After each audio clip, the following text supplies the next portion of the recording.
A showdown in Pittsburgh.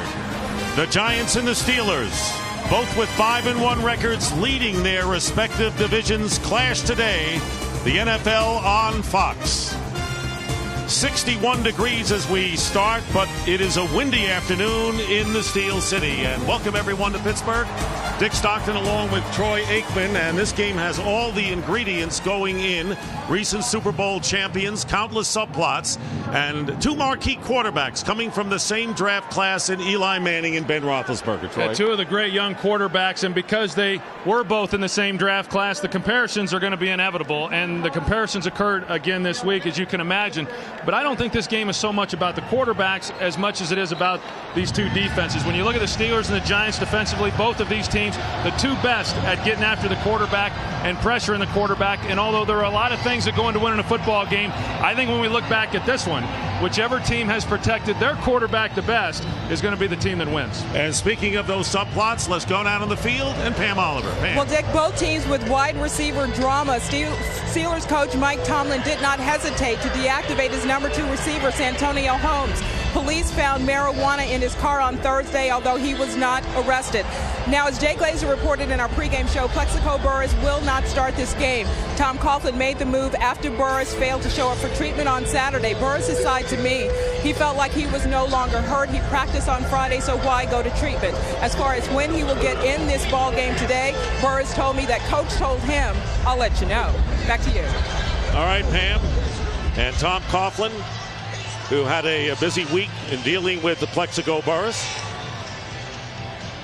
in his 13th season as NFL head coach. The Steelers will defer. There is Mike Tomlin in his second year and an impressive first season. So the Steelers will kick off, and that means they will get the ball at the start of the second half. Jeff Reed will kick off for Pittsburgh, and Ahmad Bradshaw will be back for the Giants. The Steelers wearing their throwback uniforms that they wore in the 60s.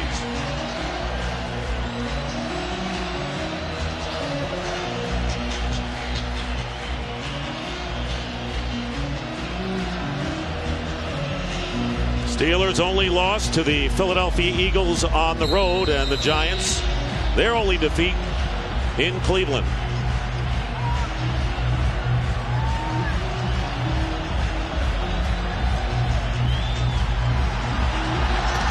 Game is underway, and the kick into the end zone, and it'll be a touchback, and the Giants will start from the 20-yard line. Eli Manning coming out for the Giants, his first appearance in Pittsburgh, and starting in place of Burress, Dominic Hickson at wide receiver, but a very solid offensive line, Troy.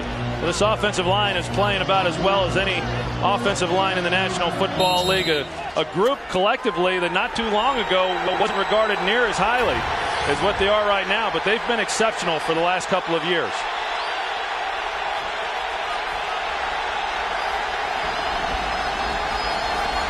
That third receiver is a tight end, and the pitch to Brandon Jacobs, who is knocked back. And a loss on the play, James Farrier making the play. The #1 ranked defense in the National Football League. The Pittsburgh Steelers, Casey Hampton is back in at nose tackle, and Deshae Townsend replaces the injured Brian McFadden at cornerback. And I think Casey Hampton, him coming back and in the lineup today against a team that runs the football as well as what the Giants do, that's a great addition for this Steelers defense. Loss of 3 yards. Derek Ward has come in, and he is split wide right on 2nd and 13. Here comes pressure coming in untouched, but the pass to Derek Ward will get it out to the 21-yard line, which should bring up 3rd down and about 9 as Deshae Townsend makes the play.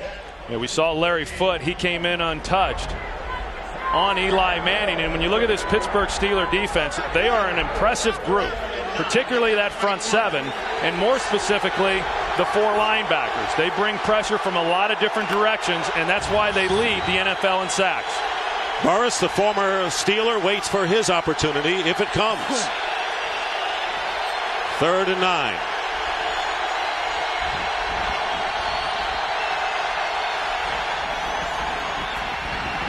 Manning gets it off, and the pass to Steve Smith is caught and appears to be close, but just short of the first down marker. Yeah, I think he's short, Dick, and that's disappointing for the Giants because they do a good job up front in protecting Eli Manning and allowing him to get the ball out without feeling pressure. But Steve Smith ran a short route, did not know the necessary distance in order to pick up the first down. And so although they get the completion, it's just not enough. So 3 and out for the Giants, and Jeff Fiegels will be kicking. And Mewelde Moore going back. Moore handling punt returns and will also be the chief running back for the Steelers today. Moore coming up and on the run from the 29 is finally put down shy of the 40-yard line by Chase Blackburn. So the Pittsburgh Steelers go on offense, led by Ben Roethlisberger, who was the 11th pick in that 04 draft. And Mewelde Moore, again the running back, with Willie Parker out of there. And with San Antonio Holmes not playing, it'll be Nate Washington starting at receiver. Yeah, this is an offense that through the first 4 games of the season really struggled. Did not move the football particularly well, but they have been on a roll here the last 2 games. Roethlisberger has 2 tight ends in Heath Miller and Matt Spaeth on first down. Short drop, the fake, and the pass up the middle is incomplete. And coming in strong was Justin Tuck. As you look at the Giant defensive unit, and they'll have Antonio Pierce, the middle linebacker, who missed last week with a strained quad, back in there. Well, and when you look at the Giants defensively, unlike the Steelers, who rely on their linebackers to get pressure, it's that front 4 like we just saw. The first play of the game, a pass play by Ben Roethlisberger, and we find him on his back. 2nd and 10, and 5 receivers line up for the Steelers. Roethlisberger, pass is complete, and it's Heath Miller, the tight end, gets into Giant territory. Does not get out of bounds, but gets to the 39-yard line, a pickup of 22. Well, this is going to be a recurring theme as we move through this ball game, but you're going to watch this offensive line and the job that they do in the pocket that Ben Roethlisberger has in order to step up and make this throw. He had a lot of time, was able to get the ball to Heath Miller on a shallow crossing route, and a nice game. First down with nearly 3 minutes gone by. Steelers in Giant territory.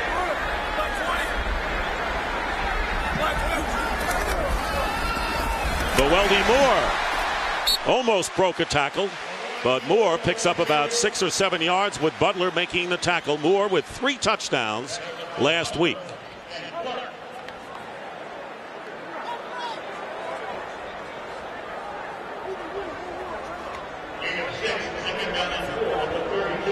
And we want to welcome our viewers to Pittsburgh as the Steelers and the Giants, no score, first possession of the game for Pittsburgh after the Giants went 3 and out. 2nd down and 4 in Giant territory. And here's Moore again, gets the first down, gets past Johnson, and Mewelde Moore scores another touchdown.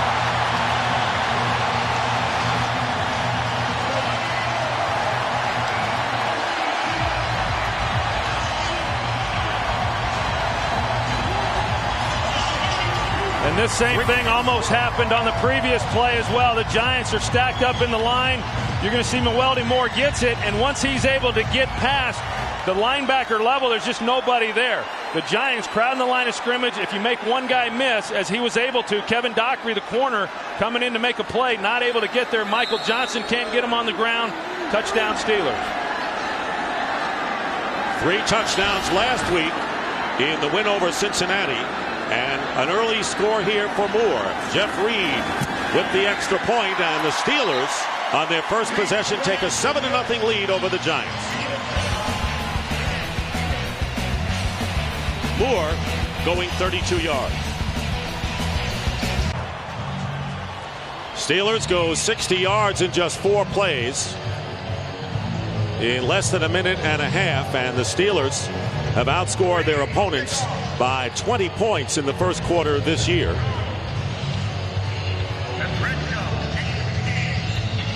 And Jeff Reed will gets set to kick off again, and Ahmad Bradshaw will be back deep. Reuben Drones as well, right in front of Bradshaw.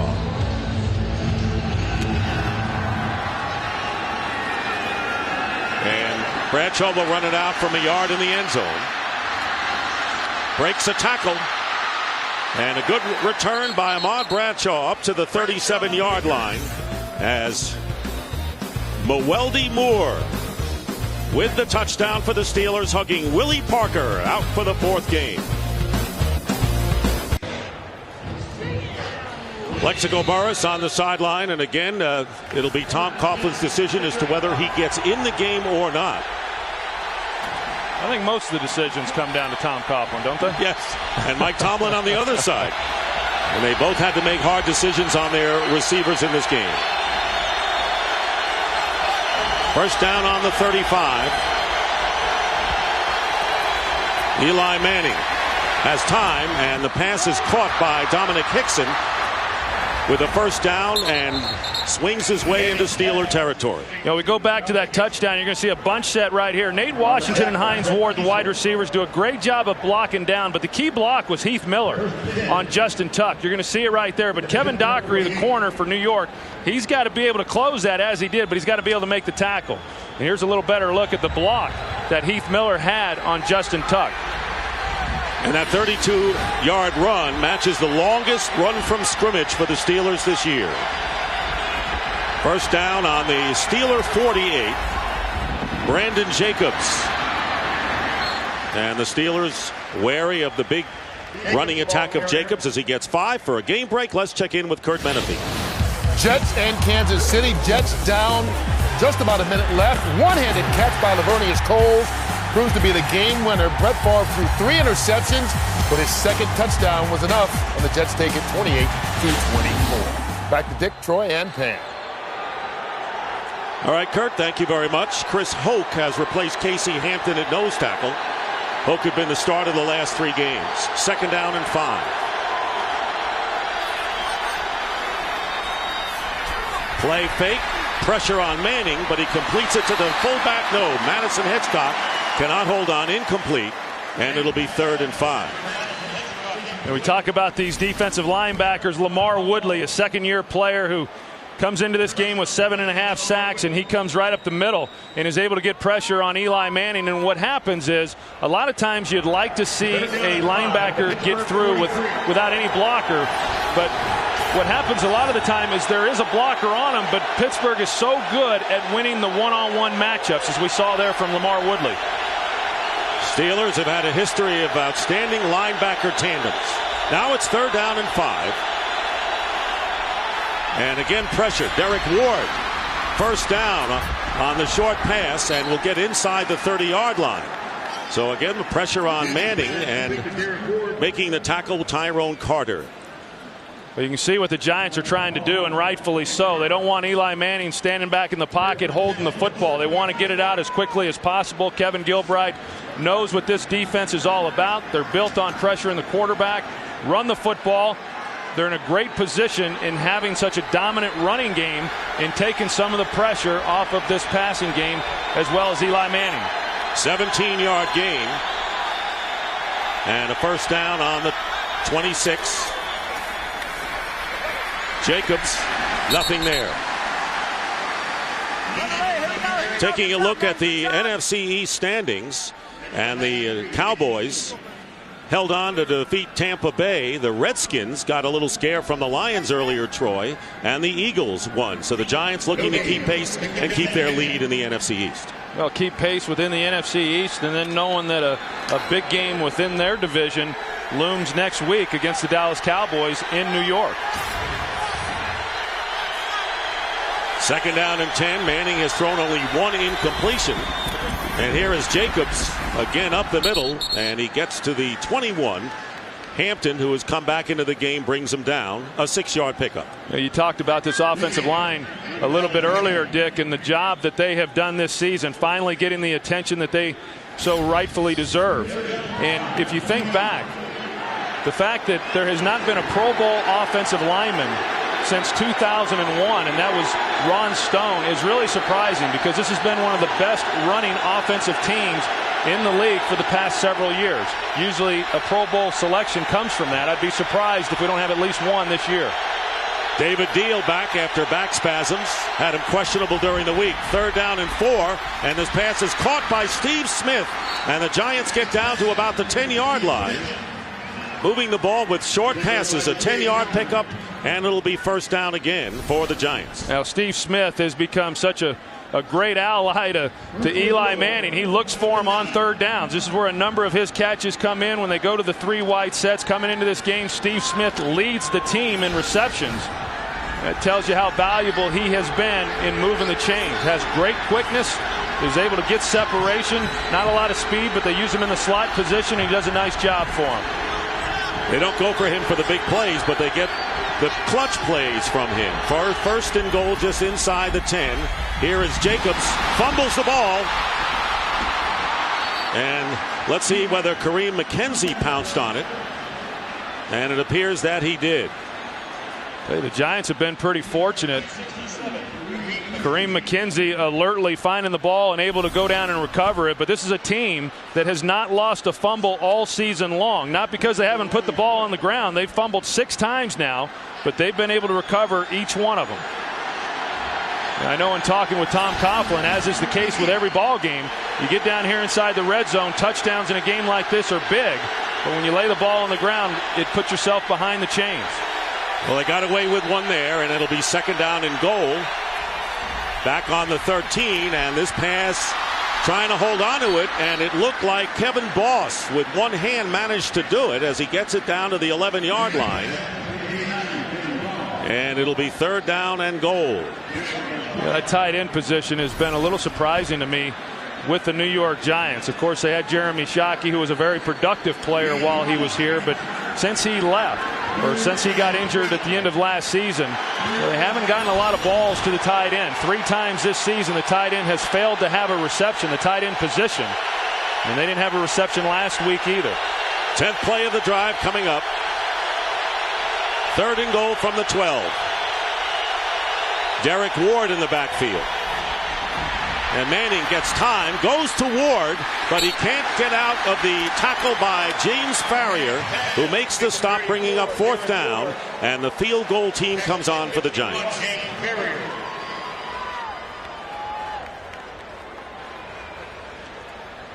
I tell you, James Harrison doing a good job coming off the edge, as he does every week. He's an impressive figure in getting pressure, but he forced Eli Manning to probably get rid of that football a little bit earlier than what he would have liked. And here we've got John Carney, who only has 1 missed field goal this year. That was the block last week against the 49ers.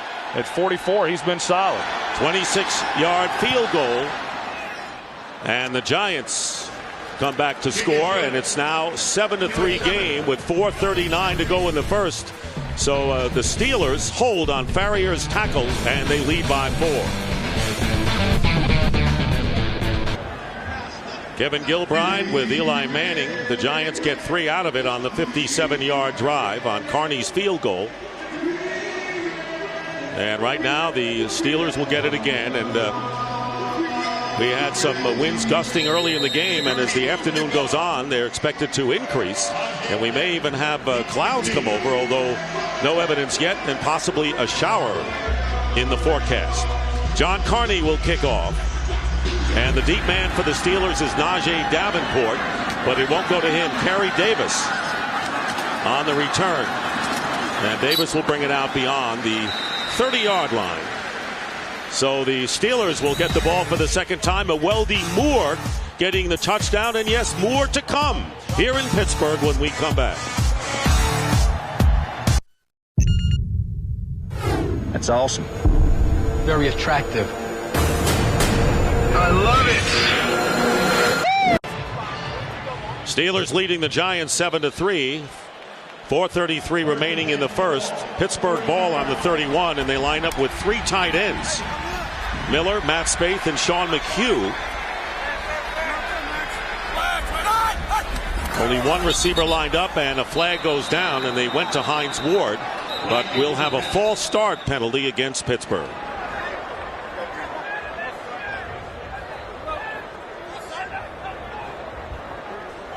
False start.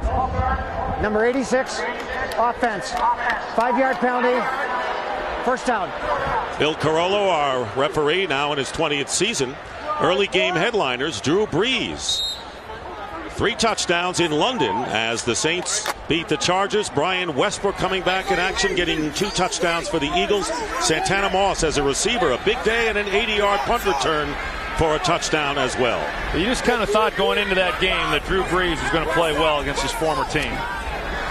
First down and 15 with the empty backfield. Roethlisberger still trying to find a receiver, and he does, close to the 40-yard line. The catch made by Hines Ward, and close to the first down, maybe shy by a half a yard. We're going to see Hines Ward. He expects the ball there, but it doesn't come out. He keeps himself alive. He keeps working across the field. Ben Roethlisberger able to find him, and the reason was because he keeps this play alive. He's in the line of scrimmage, and this is what he does. Sometimes he'll retreat in the pocket. That's one of the reasons why he's one of the most sacked quarterbacks in the league. But with that, he's able to make plays like he did there. And Ward, the leading receiver on the Steelers. 2nd down and 1 with under 4 minutes to go. Lowelby Moore. And the Giants gang up on him, and let's see if the forward progress will be sufficient as Brian Keel, the rookie, making his 2nd start, and Michael Johnson forced the play. It is a first down for the Steelers.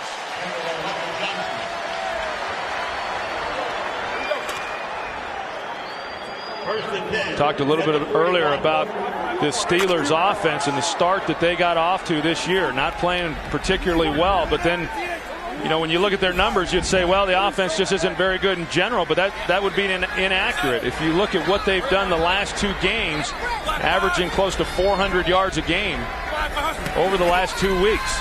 Very deceptive. First down, and the pass is intercepted by James Butler, and Butler fumbles the ball, still loose on the field, and the scramble is on. Matthias Kiwanuka coming up, and apparently Kiwanuka makes the grab, and the Giants get the ball in Steeler territory on a Pittsburgh turnover. That was a pretty remarkable play there by James Butler. He laid out, and I don't even think that the ball would have been close to a reception if he had not even been in the area. I'm not sure exactly where Roethlisberger was going with that throw, but a great play there by the safety, James Butler.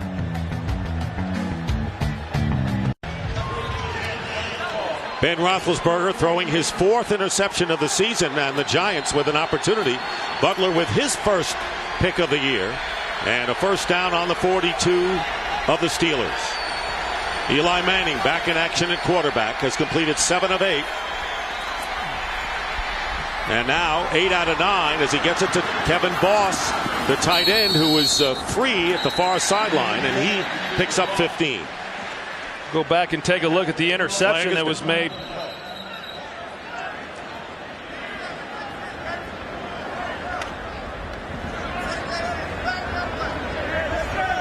Flag thrown well after the completion of the play.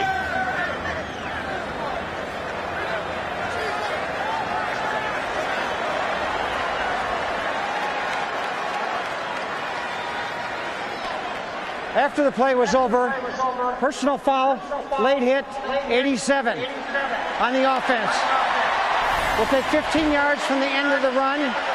It'll still be 1st and 10. Dominic Hickson hitting Farrier from behind. That'll move the Giants back a bit.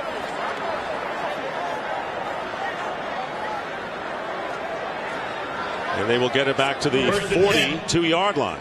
Well, you just kind of wonder at what point, if there is a point in this ball game, that Tom Coughlin's going to make the decision to go with Plexico Burress. As we said, that, you know, they have decided not to start him in this ball game. There's no guarantee that he'll get in the ball game.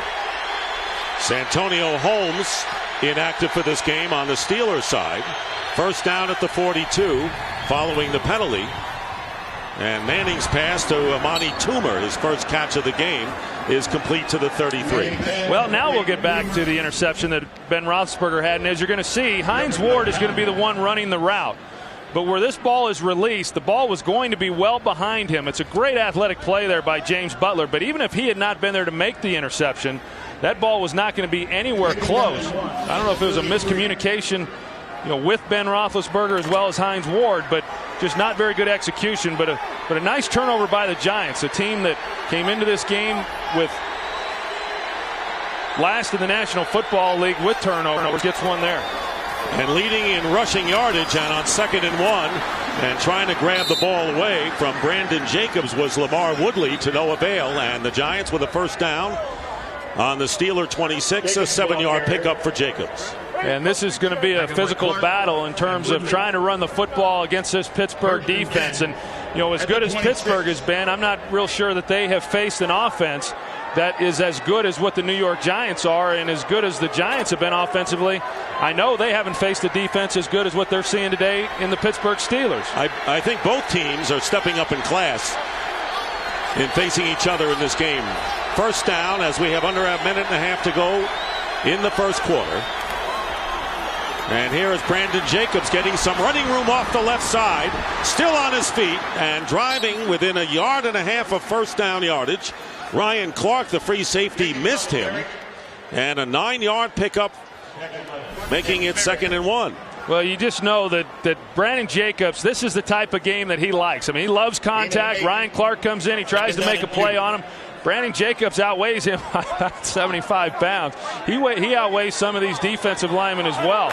But he's a big physical runner, as we all know. He's hard to get to the ground, and probably more importantly, he's a pretty elusive back, too, for a guy his size.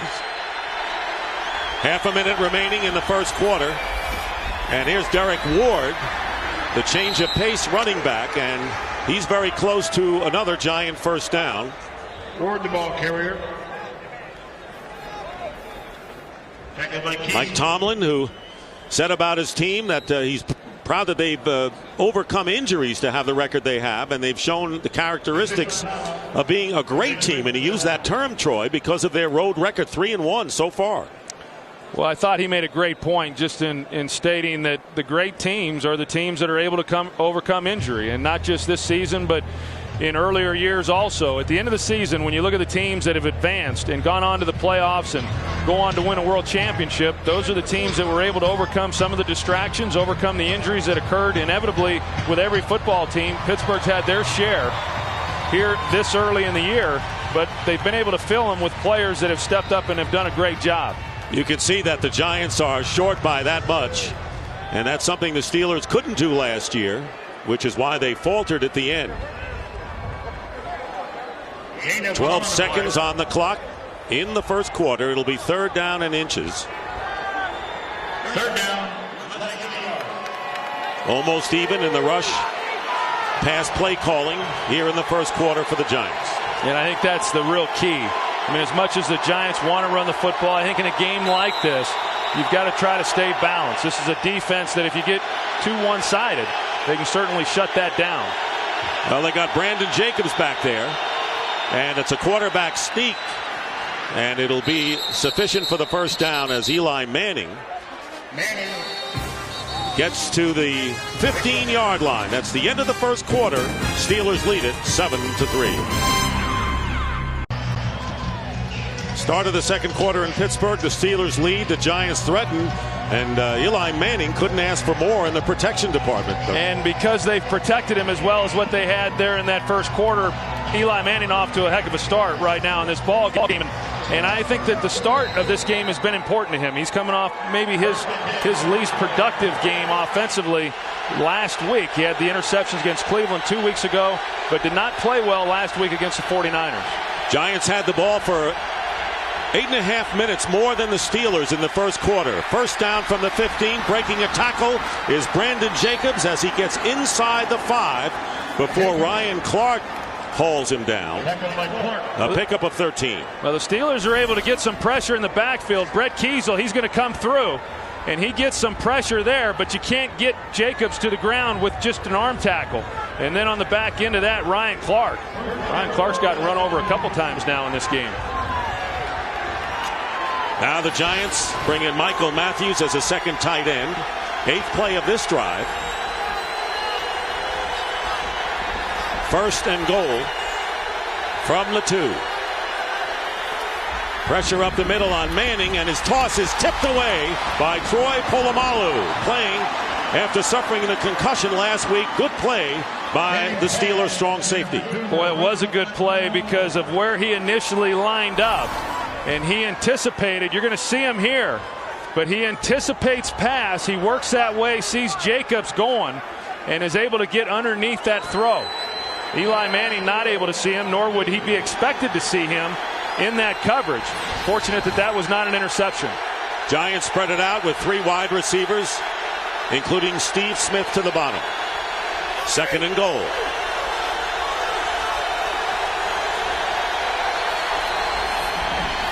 Manning's toss, and he tried to get it to Hickson, and defending on the play was William Gay, the nickelback. And a flag down.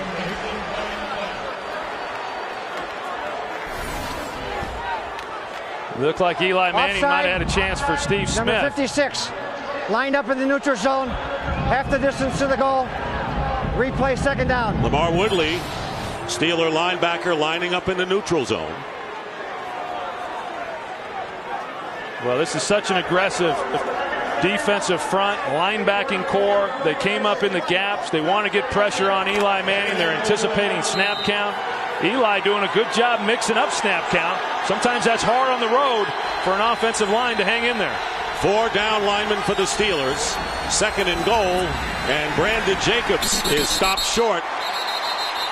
And it'll bring up 3rd down and goal. Giants looking to take the lead with a touchdown here. Ryan Clark has had an extremely active first half thus far. Well, he's a heck of a football player, and he comes into this game second on the team, in tackles. That's sometimes not good when your safety is that high, but most of his tackles are up around the line of scrimmage. 10th play of the drive upcoming. Brandon Jacobs gets the handoff, and he'll go over the touchdown. The right arm with the ball across the plane, and a touchdown signal is given. You're just going to see when contact is made with Brandon Jacobs there and how he is able to keep moving forward. Now, was the ball across the line prior to him being down? And a challenge has been issued. Yeah, it looks to me, Dick, that you've got to determine where the ball is when his elbow was on the ground. And I'm not certain that that the ball was then across the goal line. I don't think there was any question that he was stopped before he got over the goal line. And were his knees down. Pittsburgh is challenging the ruling on the field that it was a touchdown. We'll review the play. Yeah, contact made about the 3-yard line. I mean, it's just a great example as to how big this guy is. But the knee or the elbow's down, the ball there is not across the goal line. I don't think this is going to be a touchdown.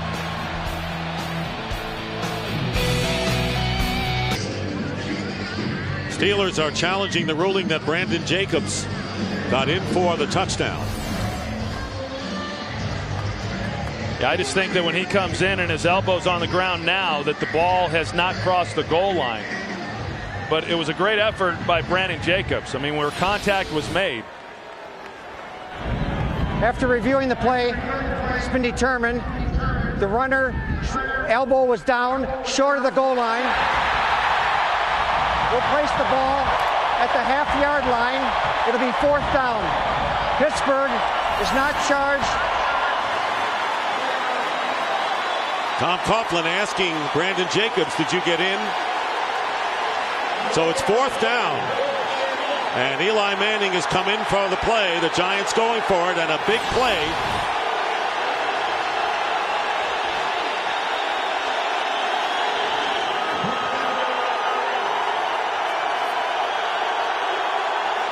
Noise is a factor, and for the Giants, Kevin Booth, number 77, will line up as an eligible receiver.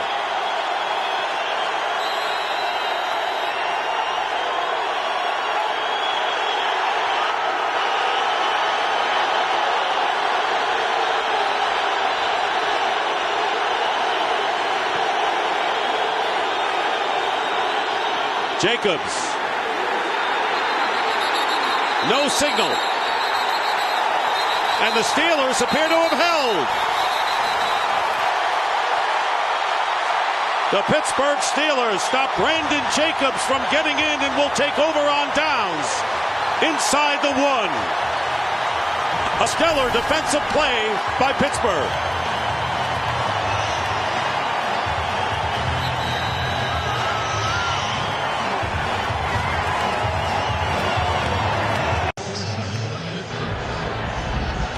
New York Giants are challenging the ruling on the field. That was a touchdown. We'll review the play. So a rarity, 2 challenges pretty close to one another. And the Giants challenging this one. Well, you're going to see the play here with Brandon Jacobs. Ryan Clark comes in, and he's able to slow him down before he gets to the line. The problem is I don't know how there's going to be any kind of view for these officials to look at to determine whether or not the ball actually crossed the plane. And this, I don't agree with the challenge by Tom Coughlin. I guess you get down here, maybe it's worth in the first half going ahead and it's a scoring play. Why not take a chance? Otherwise, you're giving the ball back to Pittsburgh. But I would be shocked if this is overturned, just because I don't think there's going to be any definitive view. You can see all the bodies in there. It's hard to determine where the ball is and whether or not that crossed the goal line. Troy, the defender that really slowed down Jacobs, was Ryan Clark, again making a big play. Remember, Clark played his first 2 years with the Giants before going to the Redskins for a couple of years before coming to Pittsburgh. And he may have slowed up Jacobs just enough so he couldn't get the ball over. Well, they got a great push on the inside, and Ryan Clark, if it was just him, he makes a nice play. But if it's just him, he's not going to keep Jacobs from getting in the end zone. You're going to see the bodies, the mass right there in the middle. And a big part of that was because of Casey Hampton there in the middle of the defense, holding everything up. And what a great goal line stand there by this Pittsburgh defense. Giants thought that they had scored a touchdown and taken the lead, and Mike Tomlin challenged it and won the challenge. And now Tom Coughlin challenging the call that the Steelers had stopped Brandon Jacobs on 4th and inches. Well, what a play by Ryan Clark as well. And you know, this is a Pittsburgh team that last year struggled down the stretch, lost 4 of their last 5 games, including on the home game here against Jacksonville in the playoffs.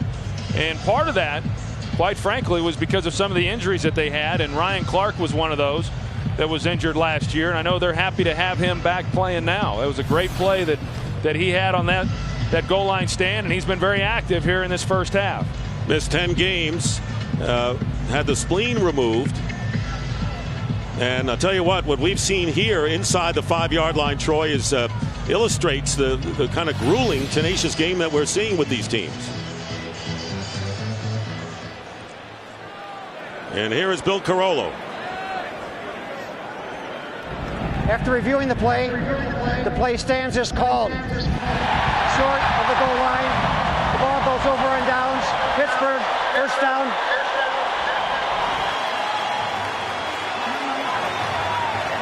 So a timeout charge to the Giants.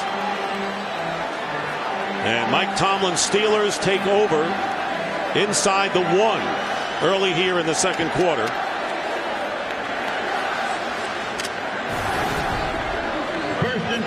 Then Roethlisberger has thrown an interception. Mewelde Moore has scored a touchdown. Hines Ward has 1 catch. Hey, sometimes you get down here like an offense and everyone's thinking about just getting the ball off the goal line. Sometimes play action here is the best thing you can do on first down.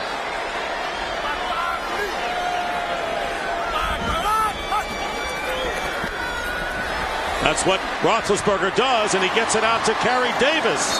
And Davis does not get out of bounds. Keel makes the play. Davis returning to action at fullback today. And when you do go play action, you're putting a lot of trust in that quarterback that he's going to get the ball out, and you're putting just as much trust in the offensive line that they're going to give him enough time to get the ball out. Bruce Arians, one of the better offensive coordinators in the league. He does a good job of mixing it up, running pass, and a good call on first down.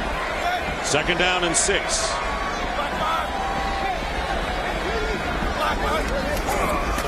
Here's Mewelde Moore, and the Giants knock him back as Justin Tuck gets to Moore immediately on the play. No gain. Justin Tuck, I mean, as we know, he came onto the scene last year, and I thought it was interesting in visiting with him and what this year has been like. You know, without a Michael Strahan, without Osi Umenyiora, and him being the guy, basically. And I know he has great respect and appreciation for Michael Strahan and his career, but he's got a much better appreciation now that defenses are scheming for him. 5 defensive backs for the Giants. Dave Tollefson, number 71, has come in up front. 3rd down and 6. From the end zone, the slant is off the hands of Limas Swede. And Corey Webster with the alert defensive play. 4th down, and now Mitch Berger will have to kick from the back of his end zone. Well, I think this is where you miss Santonio Holmes. I mean, when you go to your 3 wide sets, and then you've got Limas Swede, who's a young player, a rookie, and still learning the game. And he's the guy who they're going to get single covered, and he's not able to then make a play for you. Dominic Hickson already on the 46 of the Steelers on the return. Hickson getting to the 20 and inside the 20-yard line. Mitch Berger, the Steeler punter, makes the tackle, and the Giants will have solid field position just inside the 20, and Plexico Burress comes onto the field for the first time today. I think after not getting that touchdown on fourth and short, not that he had anything to do with it, but I think then as a head coach you start looking at the game a little bit differently. You say, hey, how about getting our playmakers out there on the field? And I think Plexico's been punished enough. Let's see what he can do for us. Not starting today because he missed a treatment for his ailing neck at the end of the week, but here he is, the former Steeler, lined up at the top. 1st down on the 19 of the Steelers. Derek Ward, the running back, and he gets the handoff. And Ward fighting his way down to about the 17, picking up 3. Well, it's a great job by the Giants defensively after their offense fails to get the touchdown on 4th and inches and give the ball to Pittsburgh and then go 3 and out. And a good punt return there by Dominic Hickson. And now they're right back in position inside the 20-yard line. 2nd down and 8. Burress again lines up at the top. They're going empty backfield here. Burress defended by Ike Taylor.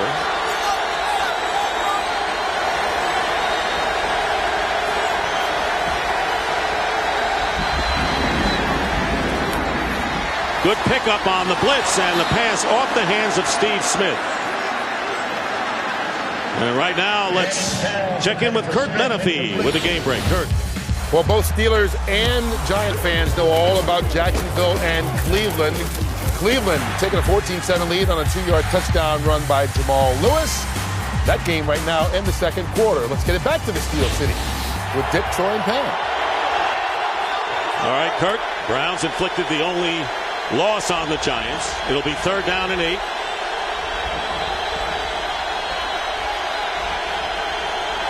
One of the great home crowds in the NFL here in Pittsburgh. Pressure on Manning, and has to get rid of it in a hurry.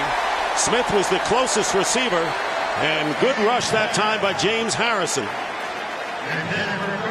Yeah, Eli Manning, he didn't even have a chance to try to find a receiver. James Harrison is able to come free, you know, right up the middle. They try to fan out, but the left guard, Rich Seibert, he's not able to get there in time to make the block. Well, Pittsburgh didn't disguise what they were trying to do. They bring 2 linebackers off the edge. We got Dave Deal taking one of them. Rich Seibert, the left guard's expected to take Harrison. He just didn't get there in time. So now John Carney, who was successful from 26 yards out, will be kicking from 35 yards now. And Carney's kick is good, and the Giants climbed to within a point of the Steelers. Early still in the 2nd quarter, 2 field goals. Got to watch the wind, a factor here, but Carney makes good on his 2nd field goal. Rare numbers on a scoring drive. 4 plays, only 2 yards. And Hickson's punt return setting up a field goal. But the Giants have been in the red zone 3 times in this game. Have managed 2 field goals. Were start on 4th and inches, and no wonder Burress came into the game. Well, now, as I said, Tom Coughlin, hey, that's going to be the difference in this ball game. The Pittsburgh defense, one of the best in the league, stopping people from scoring touchdowns down there. And the ball kicked by Carney off the hands of Najee Davenport will be downed in the end zone for a touchback. 7-6, Steelers lead. 10.5 to go in the second. Some of the early game start. Jason Campbell, he did not throw an interception once again. None this year. DeAngelo Williams, 108 yards as Carolina won. And Ted Ginn Jr. as the Miami Dolphins upset the Buffalo Bills. 1st and 10 for the Steelers from the 20-yard line, leading 7-6.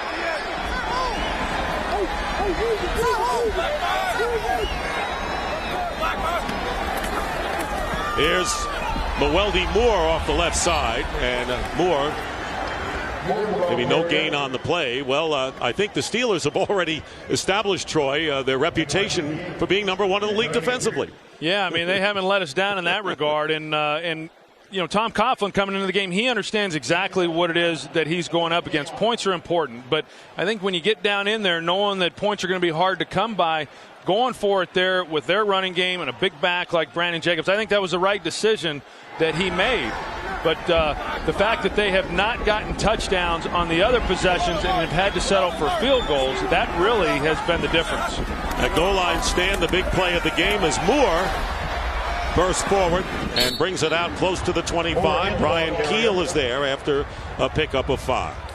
Mewelde Moore, he's been an interesting story here over the last couple of games for the Steelers team. He was brought in primarily a third down back and exceptional hands, runs good routes, but he has had to play because of the injuries to Willie Parker and then Rashard Mendenhall, the rookie, going on IR.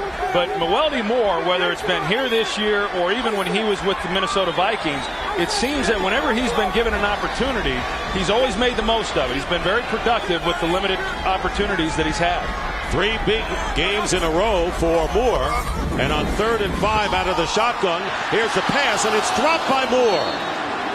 Mewelde Moore, who has been one of the outstanding backs, and there is a flag down at catching out of the backfield. Dropped it there, but a flag goes down at the 43. Well, I think the flag's going to be on Kenny Phillips, the safety. There was a big hit at the end of that play, and couldn't tell from here whether or not he led with the crown of his helmet or not. You're going to see the throw, Antonio Pierce there in coverage, and he came in with the shoulder. It was the shoulder to the helmet contact. Personal foul, unnecessary roughness, number 21. A hit on a defenseless receiver. 15-yard penalty from the previous spot. Automatic first down. So the top draft pick by the Giants out of Miami did come in with the shoulder. I don't agree with the call. And I mean, there's a lot of times receivers are defenseless when they've got their eyes on the ball and are trying to make a play. And as a safety, when you're coming in to keep him from making that catch, these are the types of plays you got to be able to make. Now, whether they're saying that he should have seen that the ball was on the ground and it should have been able to pull up, I don't know that you can do that when you're going full speed as Kenny Phillips was on that play. And if you ask me, I think the league has gone a little too far on some of the calls that they have been making, whether it's fines later in the week or calls like we just saw during games. I think it's a real slippery slope, and I'm a little concerned right now with what exactly you tell some of these defensive players. Call was made right in front of the Giants bench, and they reacted immediately. So the 15-yard penalty and a first down at the 40. Roethlisberger pump fake and going deep for Nate Washington. And the pass a bit behind him as Kevin Dockery and James Butler were back there defending. Well, that's a hard one to get out there, even when you got as big an arm as what Ben Roethlisberger has. Nate Washington, this guy can flat out fly down the field. You can see how much ground he's making up. He went right by James Butler, and had Roethlisberger been able to get the ball out there far enough, pretty easy touchdown. But boy, when you drop back and you allow a guy like Washington with that kind of speed to get that far down the field, it's asking a lot on a quarterback to get it out far enough. Caught a 50-yard touchdown pass last week against the Bengals. 2nd and 10 at the 40. Roethlisberger's numbers, and the handoff is to Gary Russell. And Russell with a good burst gets close to midfield as the Steelers obviously thin at the running back position. Keel and Michael Johnson make the tackle, a gain of 8 for Russell. You think back to that penalty now on Kenny Phillips and how something like that, can really change the complexion of a ball game. Certainly has this series, in setting Pittsburgh up pretty well here in the middle of the field. Noeldi Moore remains on the sidelines. It'll be 3rd down and 2.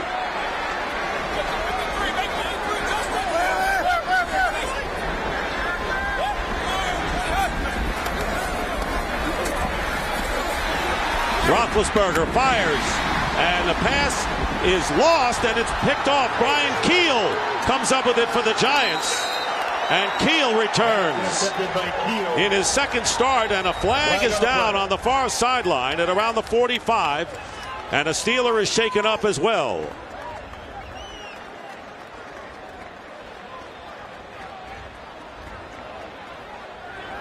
Nate Washington coming off on his own power for the Steelers, and a conference at the 45. Well, I tell you, that was a big hit too. Nate Washington coming across, and James Butler, the one there who lays him out, and Brian Keel, the rookie. I mean, a great job on his part just following the play of the ball, and he comes back to help and make a play, and then all of a sudden the ball's in his hands and he comes up with the interception. And let's see if Russell on the horse collar. There are 2 fouls in the play, and both on the offense. Offside, number 18 on the offense. That penalty is declined. Personal foul, horse collar on the tackle, number 33. That penalty will be accepted. Walked off 15 yards from the dead ball spot. So Dallas Baker is number 81 with the offside penalty, but it's Gary Russell on the horse collar, as Washington being tended to on the sideline, and the Giants with the interception there, second of the game. Well, and this is a real concern right now for Pittsburgh. If Nate Washington is injured seriously and is unable to play, because of what we already know, Santonio Holmes is not here today. He's not playing. They're already short at the wide receiver position. There's the horse collar. But a good defensive play. We're seeing a lot of big hits in this first half. Not that we didn't expect it. When you got 2 defensive teams coming in, with the resume that they have, it's going to be physical. So 2 interceptions, and the hit by Butler jarred the ball loose so that Keel could pick it off. I wonder if he was defenseless. I mean, you could make that case. I mean, the receivers are always turned with their heads back to the line of scrimmage when they're getting hit. So a first down at the 29 of the Steelers. Giants' 4th trip in the red zone, or close to it, as Brandon Jacobs. And it takes 6 Steelers to bring him down at the 23. And a gain of 6. For a game break, here's Kurt Menefee. All right, the Cincinnati Bengals still looking for their first win of the year on the road at Houston. Not going to happen this way. Wide open is David Anderson, and he makes a 6-yard grab from Matt Schaub, and it's a 14-6 Texans lead at halftime. Back to Dick, Troy, and Pam. All right, Kurt. So there you see the Giants' average starting position has been in Pittsburgh territory throughout the game. 2nd down and 4. Smith in motion. Pressure up the middle. Brandon Jacobs gets caught from behind, and it's Brett Kiesel making the play, the right defensive end, and a loss of a yard. And I got to tell you, Brett Kiesel, in my opinion, is really one of the great players in this league. I mean, this is a guy, an emotional leader. He missed some time. Him being back has really given this defense a lift. Not a guy who you see with a lot of sacks, but someone who's very disruptive, runs sideline to sideline. Extremely versatile player. Well, Plexico Burress in the lineup, and he is defended by Ike Taylor. 3rd and 5.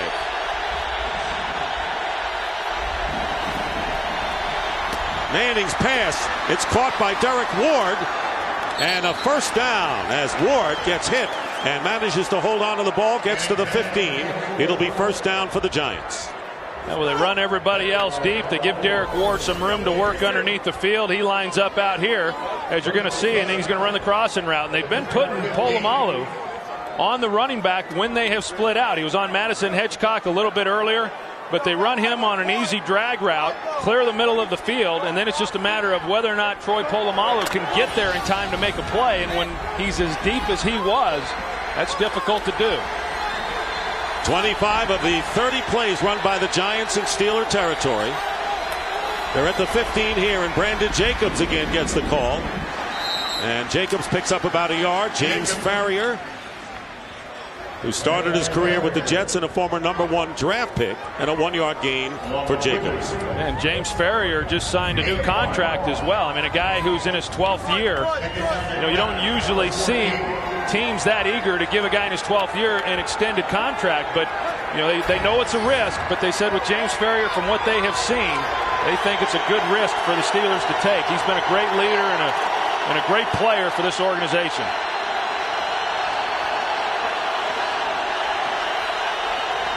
Second down and 9. Jacobs inside the 10. Farrior tripped him up. Picking up about 5, so it'll be 3rd down and 4. So once again, the Steelers defense been on the field for nearly 18 minutes of this first half, trying to stop the Giants once again. And I think when you look at the Giants and what they've been able to do running the football, they're bringing Casey Hampton out, which looks like he's a little shook up. And he's coming back off his injury. The Giants aren't getting a lot of big gains in their running game, but I think they're very effective in how they've been able to run the football. And the Giants will call a timeout. It'll be their second timeout of the first half. The first due to a lost challenge, and we'll be right back. Giants calling their second timeout, 3rd down and 4. And the Steelers will line up with 2 defensive linemen up front, Aaron Smith and Brent Kiesel. And 6 defensive backs. Yeah, they've got their group that they're anticipating pass, and as they should. And they're going to try to apply as much pressure as possible here on Eli Manning.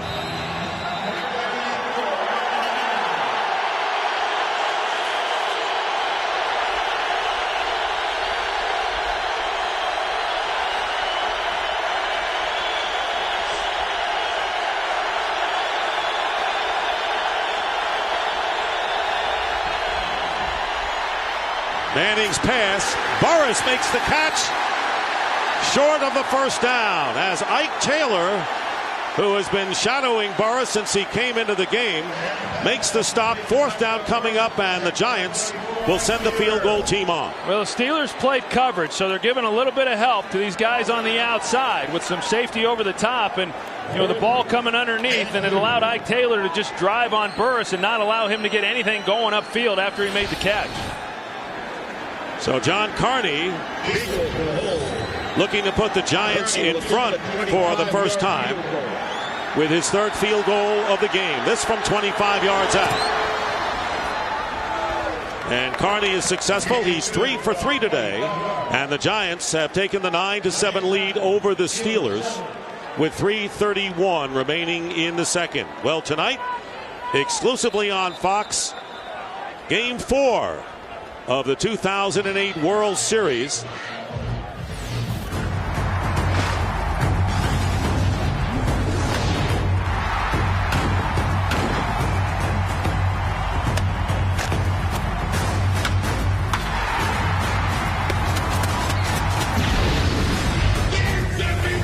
And the Phillies lead 2-1. They'll be home tonight. Andy Sonnenstein.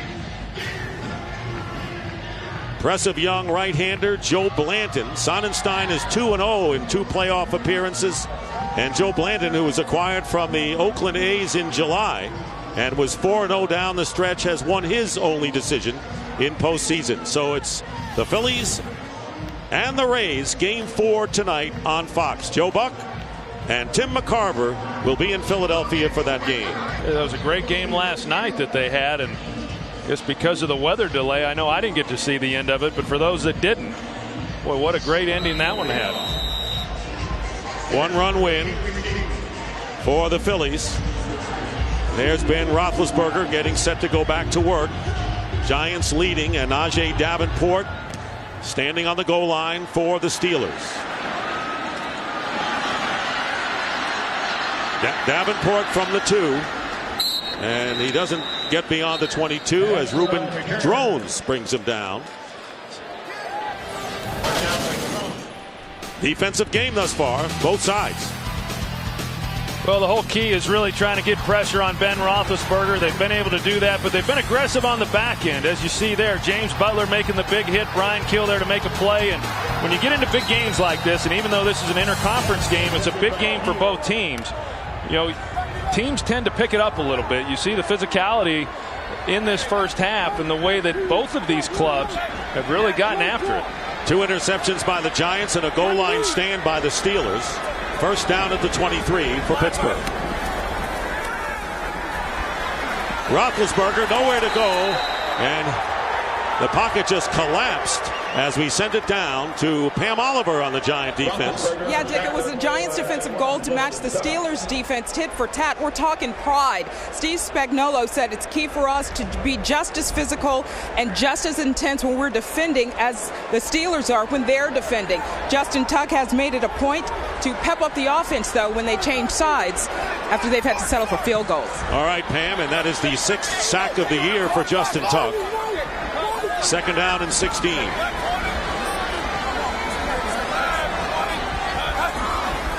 Three receivers to the left, and on the slant, pass is caught by tight end Heath Miller. Gets the first down out to the 37. Well, now you're seeing Pittsburgh Steelers going to a no-huddle. Ben Roethlisberger likes the no-huddle offense. They went to it a few weeks ago against the Baltimore Ravens. They were struggling offensively. In previous games, they predetermined when they were going to go into this no-huddle. In this game, they wanted to wait and see how it went. They were not moving the football as well as what they had liked. Now they jump into this no-huddle, hoping that they can jumpstart this offense. 19 yards on first down. Here's Mewelde Moore. And Moore close to a first down. Out to the 47. And we're down to the 2-minute warning here in Pittsburgh. It's been a defensive struggle all the way. But the Giants up by 2. Well, you're going to see a handoff here by Ben Roethlisberger. You can see his thumb.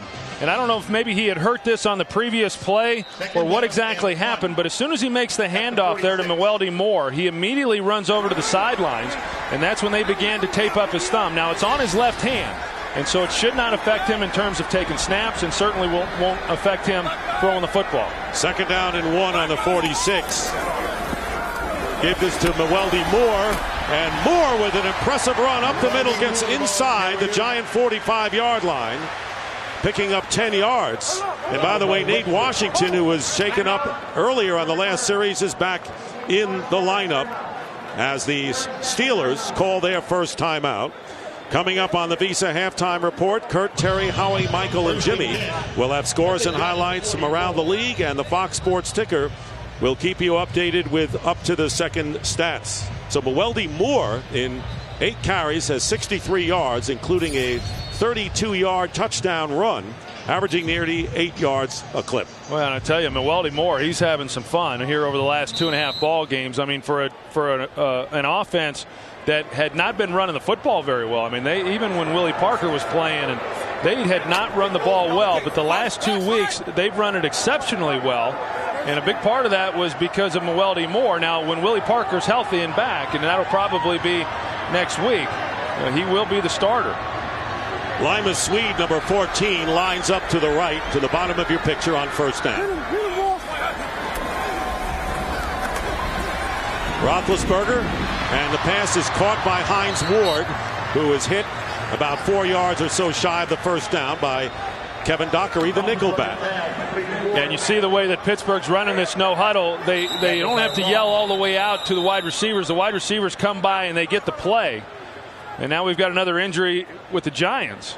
Kevin Dockery, who last week came in for Aaron Ross, who had a rugged last couple of weeks for several series. And now Dockery is shaken up. And the Giants forced to use their third and final timeout of the half.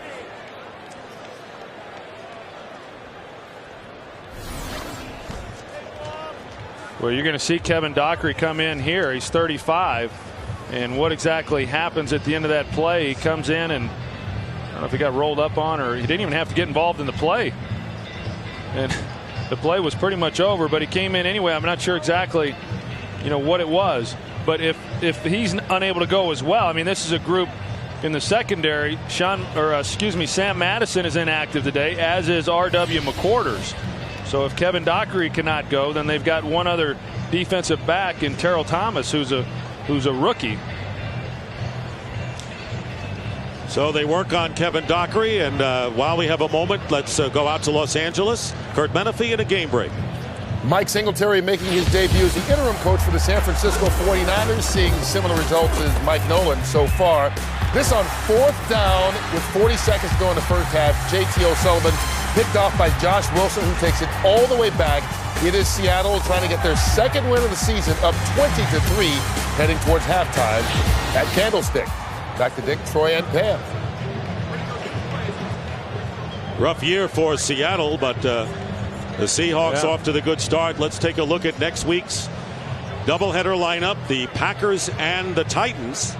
That's a good one at 1 o'clock. Pregame show begins at noon Eastern time. That's the lineup, and the big game, and we've already touched on it, the Cowboys and the Giants. Well, that'll be a big game. It'll really be a big game if the Giants are unable to take care of business here in Pittsburgh. But regardless, when you start looking at that division as to who's going to emerge and who's going to win it, pretty important ball game between both those teams. Dockery is being taken off, and Terrell Thomas will replace him in the Giant lineup. And what a division it is, Troy. The Eagles are 4-3, and they're in last place right now in the NFC East. I mean, you just think back to last year, and 3 teams coming out of that division making the playoffs. Cowboys winning the division. The Giants, as a wild card, they obviously go on and win the Super Bowl. But the Philadelphia Eagles, who finished last year, had a .500 record. 2nd down and 4 on the Giants 38. Steelers trailing the Giants by 2.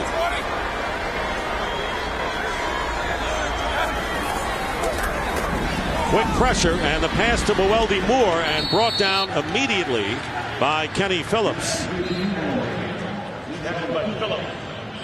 And it looks like that's what they're going to have to do. The Giants are, that is, with Kevin Dockery going down. You don't really want to have to then go with a rookie. You bring in, or a rookie corner anyway. Kenny Phillips has been playing. He's playing pretty well here today. Go to an extra safety, and that looks to be the route that they're going to take.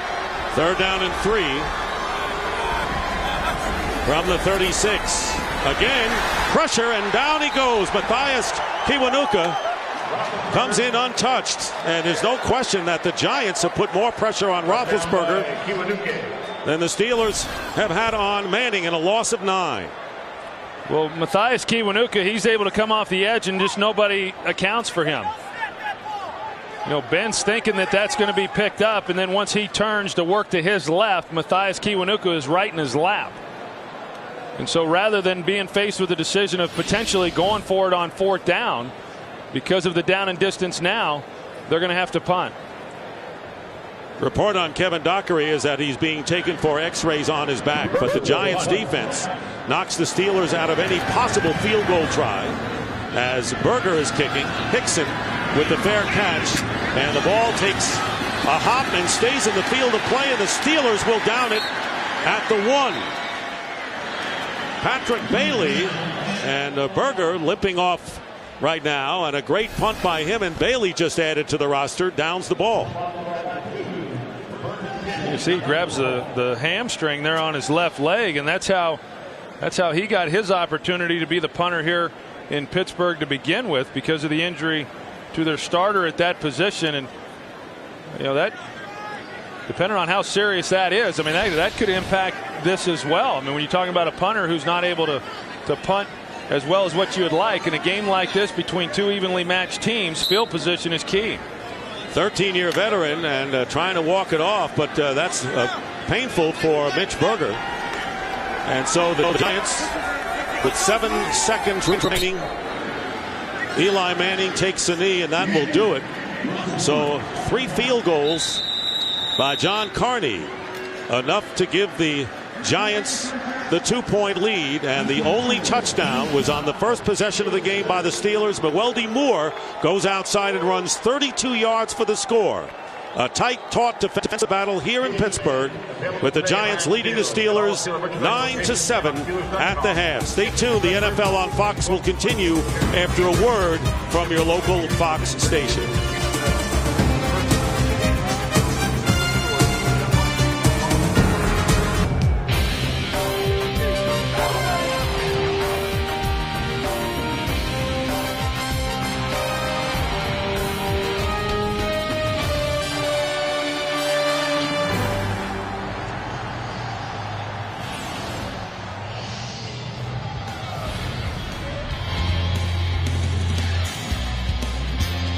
Giants and the Steelers, and they've started playing back in 1933. They were divisional foes for many, many years, and oddly enough, this is only the second time in 36 years that the Steelers have hosted the Giants here in Pittsburgh. As you look at the halftime numbers, and time of possession has been key thus far. Well, yeah, I think you look at the time of possession and see how that was dominated by New York. New York did not turn the ball over. On the other hand, Pittsburgh had two. And they were able to protect Eli Manning, and yet, having said all that, they only have a 2-point lead, here going into the second half, and that's obviously because they were unable to punch it in for touchdowns when they got down in the red zone. But to me, that would be a concern. I mean, if I'm the Pittsburgh Steelers right now, not that they've played poorly, but they've kind of taken the Giants, I guess, best shot. They couldn't play any more efficiently, and they're right in the middle of this ball game. And the Giants have managed to get the ball away twice from the Steelers. And because the Steelers deferred when they won the toss, they'll get the ball first here as this third quarter gets underway. Najee Davenport on the return from the 2. And Maud Bradshaw with a good special teams tackle as we send it down to Pam Oliver. Well, Dick, Tom Coughlin just sort of shook his head about his offense's inability to come away with touchdowns in what he likes to call the green zone. He says execution, recognizing the protection faster, and also, what was the final thing? Sorry. I forgot. I have to get back with you. Good Lord. That's okay. You gave us good information up to that point. They call that a senior moment. That's right. She's not old enough to be a senior. Well, I know, but Tom Coughlin is probably thinking of that last point. Well, she's well on her way. First down at the 18 for the Steelers. Mewelde Moore with a big first half, including a touchdown, but nothing there as Corey Webster forces the play from the secondary. Gain of 2.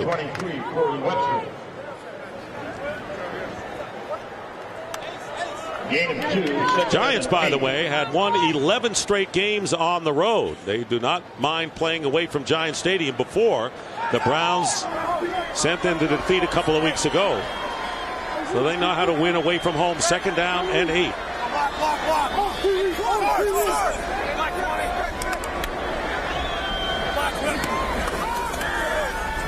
Roethlisberger completing it to Heath Miller, and Miller with his third catch gives the Steelers a first down and a gain of 11.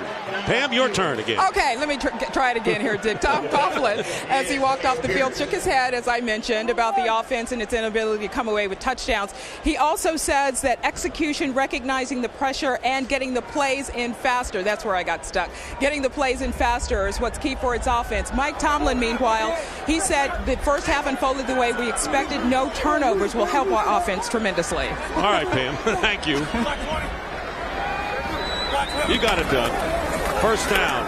And here is Moore. And Moore is slowed up, and then finally Johnson comes in, but it was Justin Tuck who made the initial hit, and a loss of 1 for Moore. Yeah, and you talk about the one-on-one battles and then being able to make a play, and that's exactly what Justin Tuck, was able to do. They get a body on him, he's able to shed that, and then make the tackle for actually a loss. And he's a tough guy to get out on the edge. He lines up in the middle, he lines up outside, but when he's outside and then you're trying to put a tight end to secure that corner, very difficult to do. Terrell Thomas, the rookie from USC, Kevin Dockery having x-rays, is the nickel back. 2nd and 11, and there's the pass off the hands of Moore. And again, pressure coming from the outside in the person of Matthias Kiwanuka. It'll be 3rd and long. And third downs are really where the Pittsburgh Steelers have been struggling. They've been struggling all season long, and that's a real concern because one of the reasons that Bruce Arians was hired by Mike Tomlin a year ago, even though he was already on the staff as a wide receivers coach, was because when Bruce Arians had been at Cleveland and Tomlin was with the Bucs, he liked the third down packages. Last year, this team was third in the National Football League on third down. They're struggling this season on this down. Only 33% in third downs. They need 11 against a tough defense. And the protection breaks down. Dave Tollefson comes in, and that's perhaps a coverage sack for the Giants there, and that is the third sack for New York. Well, I thought the line did a pretty good job overall. I mean, you cannot expect to give a quarterback 5 seconds to find a receiver and throw the football. He had some time to get rid of it. He chooses not to. He takes the sack. You know, on third down, that's one thing. You give up some field position on the punt. But when you're taking sacks on first and second down, invariably, you're not going to convert. That ultimately ends drives. Now, Mitch Berger hurt his hamstring before the end of the first half, and Gamely is punting nonetheless. Hickson on the return, and finally is down at the 35. So, yes, whoever thought there would be drama with the punter, but there is. Mitch Berger, sore hamstring and all, and in pain, hangs in there. And a late penalty flag on Michael Johnson, costing the Giants here. Yeah, number 20 is going to come in after he's well out of bounds, and it wasn't much, but as we know, it doesn't take much. And as a result, Johnson, who picked off his first 2 passes last week of his career, the Giants will start from the 16. Eli Manning, good percentage, 104 yards, but the Giants have not gotten into the end zone. Brandon Jacobs stopped on 4th and inches at the goal line. Ward, the leading receiver, with 4 catches. Plexico Burress lining up to the bottom of your picture, defended by Ike Taylor.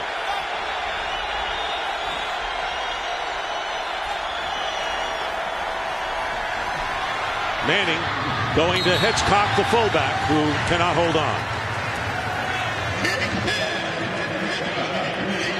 You know, the hard part when you're playing the Pittsburgh Steelers defensively is when you don't have positive yardage on first down. You know, you come out, you've got play action, you think you can get an easy completion there to Madison Hitchcock. He's unable to make the catch, and so all of a sudden you're looking at 2nd and 10, and those are hard downs. I mean, you've got to try to stay out in front of it because they are good on third downs. They're very difficult to move the football against. And so everything positive that you can do on the early downs gives you a much better chance than on third down of converting. 2nd down, and Brandon Jacobs bulling his way forward. But a whole host of Steelers wraps him up. And it'll be a gain of only 1 for Jacobs.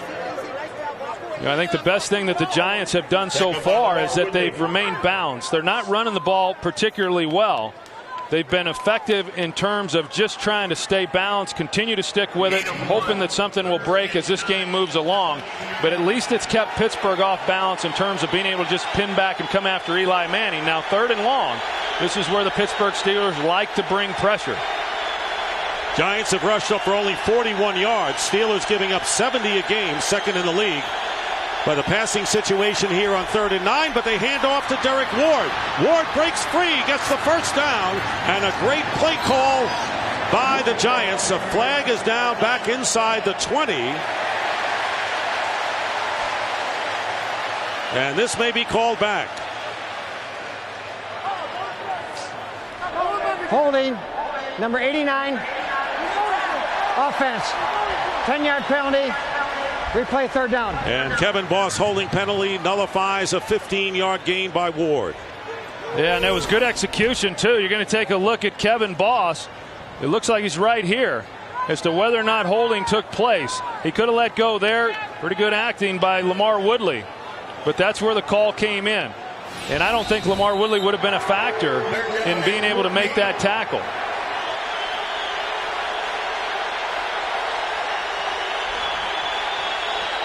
Early here in the 3rd quarter. 3rd down and 14.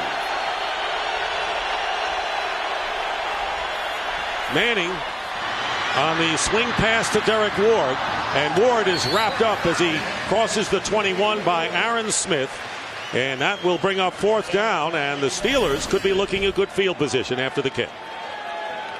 Well, good call. Just try to get it out here to Ward and see if he can make something happen. Initially, it looked like the Giants had it blocked up pretty good, but they turned James Ferrier loose, and that's who Ward tried to hurdle, and just couldn't get anything going then after that to pick up the 1st down. So Jeff Eagles punting for only the 2nd time today, and Mewelde Moore back deep for the Steelers. And good high kick, fair catch, called for by Moore at the 34. So a terrific kick. 45 yards, no return. And the Steelers will get the ball back. High hurdles in Pittsburgh. 35-yard line. Contest with the intensity of a playoff game. Giants leading 9-7. Steelers with a 1st down on their 35.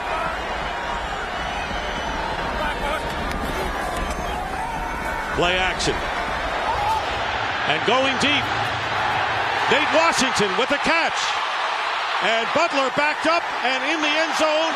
Touchdown, Pittsburgh.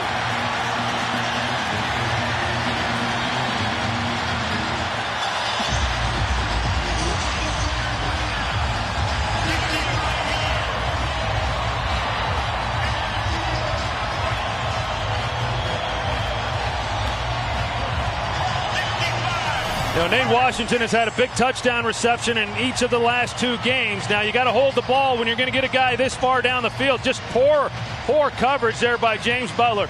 And then even after the catch, he can't locate him to even make the tackle. Completely turned around. A great job up front by the offensive line of this Steelers team, giving Ben Roethlisberger some of the best protection on that play he's had all day. 65 yards, and you remember, starting in place of Santonio Holmes, who is sent home till Monday because of the problems he had late in the week. Reed with the extra point is good. So Nate Washington coming up big. He's got great speed, and Roethlisberger with a great fake. And the Steelers have scored all the touchdowns in this game. And they are leading 14-9. Making the 6th start of his career, right in the middle, number 85, Nate Washington with the 65-yard touchdown catch. Longest pass play of the year for the Steelers. Well, we talked a little bit earlier about guys stepping up for this Steelers team when injuries have occurred and guys have been asked to play. Nate Washington getting his opportunity to start because of Santonio Holmes not being here today, and he has made the most of it. 5 minutes gone by in this 3rd quarter, and Jeff Reed will be kicking off to Ahmad Bradshaw at the goal line. Bradshaw has an opening, and it closes as he gets to the 27-yard line. Roethlisberger with his 10th touchdown pass. Well, they went play action, and it solidified the protection up front, which allowed Ben then to hold on to the football, and Nate Washington's just able to come back and make a play. Now, James Butler, he's got to be there in order to make a tackle. He was completely turned around right from the beginning. And Troy, this puts a lot of pressure on Eli Manning and the Giant offense, which has had enough trouble in the red zone and in Steeler territory, now down by 14-9. Now, this is where the Steeler defense thrives, when they get the opponent in a position where they have to throw the football, and now these guys can start coming after the quarterback. It's still early, and the Giants have to remain balanced as they've shown, but they've also got to start coming away with some touchdowns of their own. First down from the 26, and trying to get it to Burris, and it's broken up. Bringing up 2nd down, and now the crowd, which is always in the game, looks like they're amped up even more right now. Yeah, it's got kind of a playoff feel to it, doesn't it? And it's interesting because prior to that big touchdown, I was just about to say, the Giants came into this game with a little bit of a chip on their shoulder defensively. So much had been talked about the Steelers' defense, #1 in the league, rightfully so. But as a defensive unit, they wanted to show that they were worthy of being out here with them, and then they give up that big touchdown pass. And their defense hadn't played badly at all, forcing 2 turnovers, but now Eli Manning looking at 2nd and 10 from the 26. And the pitch is to Brandon Jacobs. And not much off the left side. getting to about the 30-yard line. Brett Kiesel and Taylor, and only a 2-yard gain.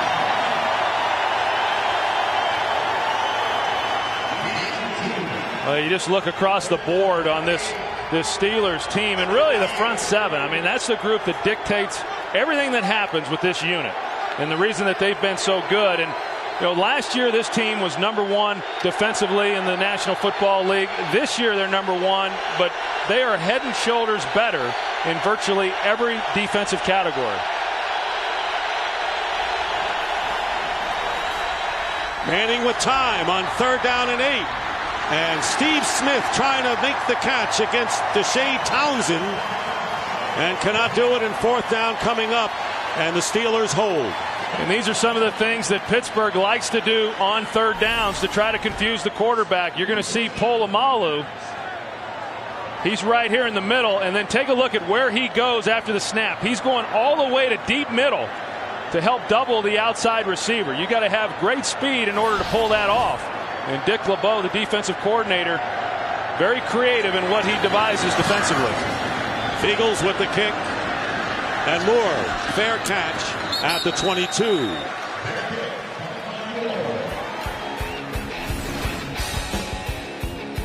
Let's watch Steve Smith again.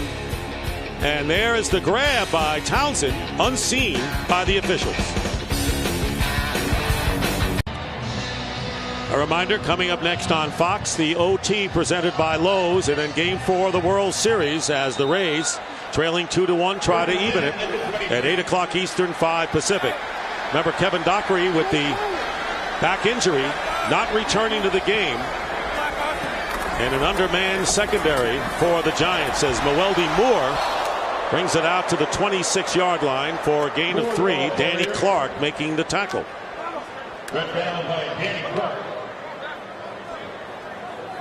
There is Kevin Dockery.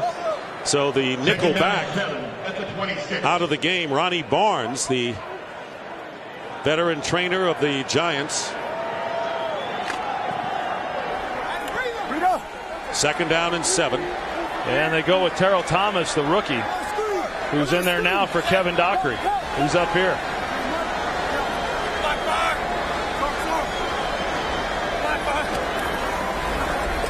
Roethlisberger looking that way, and on the slant, Limas Swede with the catch in the 1st down. 2nd round pick out of Texas. 6'4", and Thomas making the tackle, a gain of 12. Well, Limas Swede, a 2nd round pick. He comes up rookie on rookie. He's able to get in there on the slant route, and Ben Roethlisberger finds him. And then on the other side, Willie Colon, who's a heck of an athlete out there at right tackle, does a good job on Justin Tuck. Steelers depending on the likes of Swede, Dallas Baker, as well as Nate Washington in Santonio Holmes' absence today. 1st down at the 37. And here's Moore. And nothing there as the Giants, led by Brian Keel, knock him down. Moore on the carry. 2nd down and 9 upcoming for the Steelers as we wind down to 7 minutes remaining here in the 3rd quarter. Tough to get yardage, especially for the Giants. And remember, 32 of those Steeler yards came on Moore's touchdown.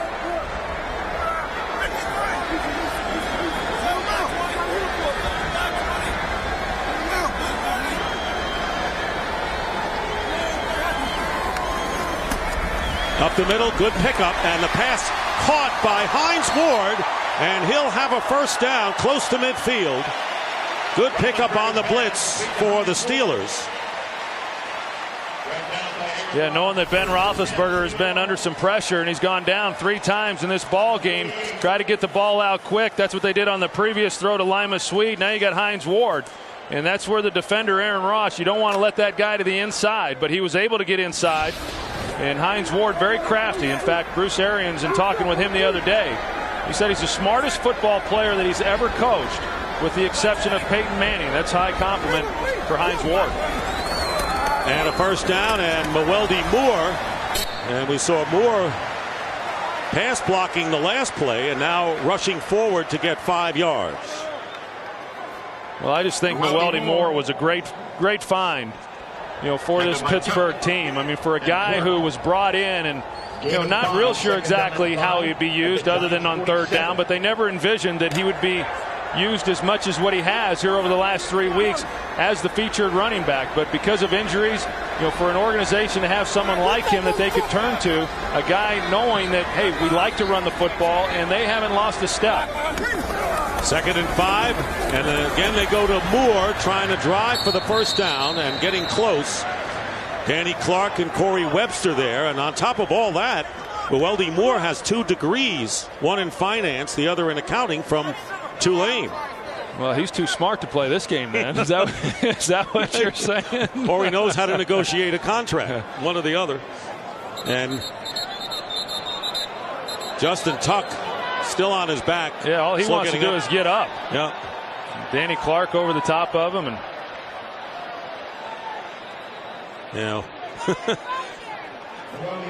they have to calm down Washington.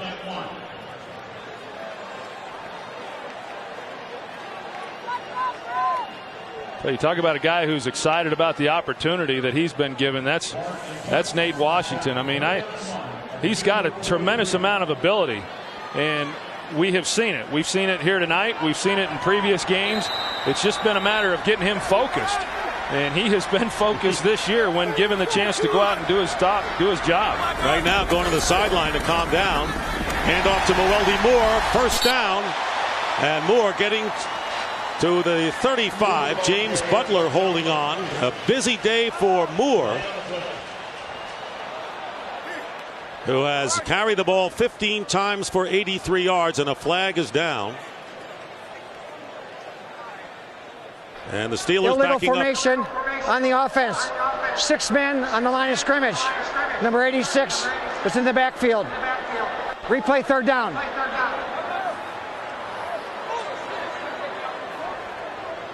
Well, the Steelers are finally able to convert their first 3rd down, and then it's only to have it called back because Hines Ward wasn't properly aligned. You don't see that very often from him. 3rd down and 6 at the 48. Haven't been many penalties in this game. Each team has been charged with 4 in a tough physical contest. 3rd down and 6. Now they go to this bunch set here again.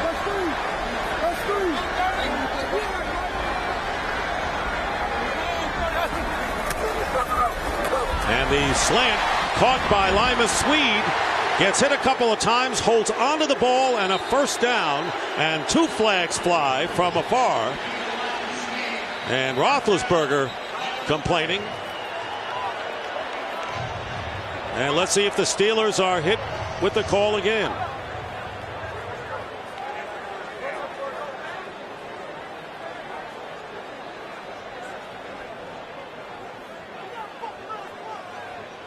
During a break, Pierce and Roethlisberger.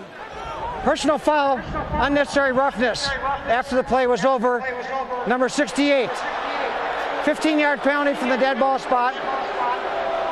Offense will be 1st and 10. They'll keep the ball at that spot. Against Chris Kimoyatu, the left guard. We'll take a look here and see exactly what it was that happened. He's going to come in right at the end, and he takes out Antonio Pierce.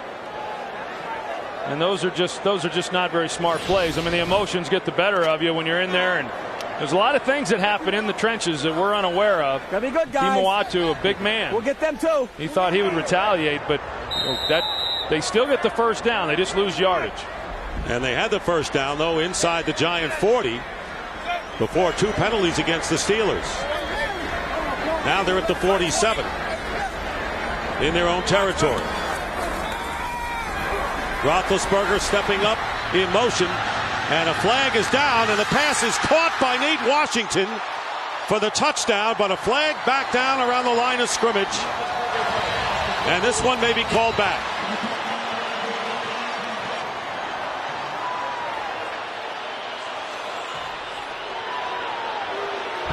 Holding, number 74, offense.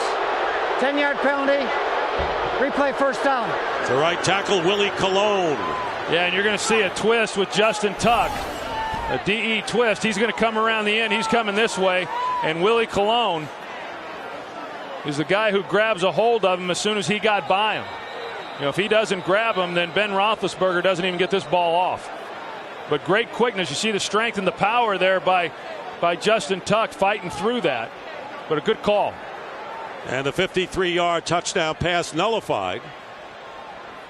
And the Giants have an injured player. It's Barry Cofield, one of their defensive tackles. We'll take a timeout. We'll be back to Pittsburgh in just a moment. The injured player was Barry Cofield, and Jay Alford replaces him, number 93. Yeah, Willie Colon upset with the holding call. I thought it was pretty obvious, and Mike Tomlin trying to settle him down, knowing that, you know, he's got his hands full. Right now he's got Justin Tuck lined up over him again, and they need him. Flags on the last 3 plays, all on plays that were first down. Now they're on the 37 of Pittsburgh, and this pass dropped incomplete. Intended for Heath Miller, and Corey Webster was all over him to break it up. Yeah, they had a pretty good drive going there, Dick, until they had the penalties that, you're right, I mean, have backed them up. Steelers had gotten to the Giants 36, and now they're on their own 37. They're the Steeler offensive leaders. Big game from Weldy Moore. Nate Washington has a touchdown catch as well. Roethlisberger leading the way with a 5-point lead.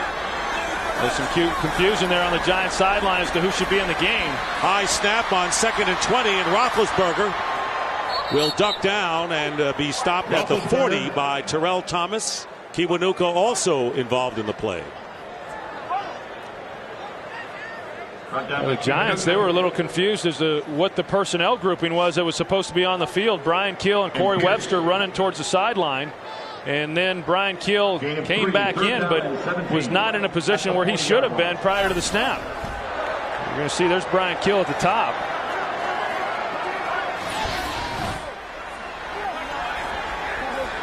Tenth play of the drive. Kiwanuka shaken up a bit as he goes out. 3rd down and 17. Roethlisberger on the run into the crowd, and it's through the hands of Nate Washington. And that will bring up 4th down, and they will kick. Well, knowing that Willie Colon was having some problems with Justin Tuck, they bring it back, and they've done this the last couple of times. They get Weldy Moore over there to help chip him and just slow him down enough. And they had a chance here. If Ben had been able to keep that ball down, then maybe the receiver would have been able to come back for that football for a completion. Pittsburgh, who's been bothered by the sore hamstring, gets off a good kick. Dominic Hickson at the 10. Flag goes down, 2 of them from upfield, and now a 3rd. As Hickson is down at the 16-yard line by James Harrison. And the long snapper Greg Warren is shaken up. That was a 50-yard kick by Mitch Berger, who's not 100%. Holding while the kick was in the air on the receiving team. Number 21. Half the distance to the goal. Receivers will keep the ball. 1st and 10. Well, you're going to see Kenny Phillips. He's 21, and that's who gets called with the hold. You can see the jersey. He's pulling on it there, and then several times.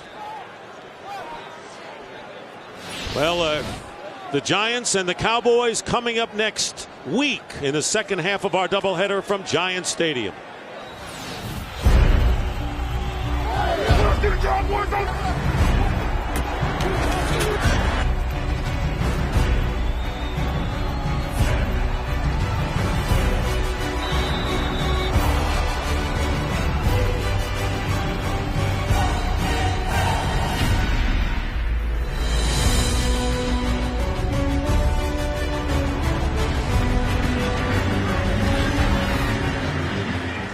Cowboys won today over the Tampa Bay Bucks in a defensive battle at Texas Stadium.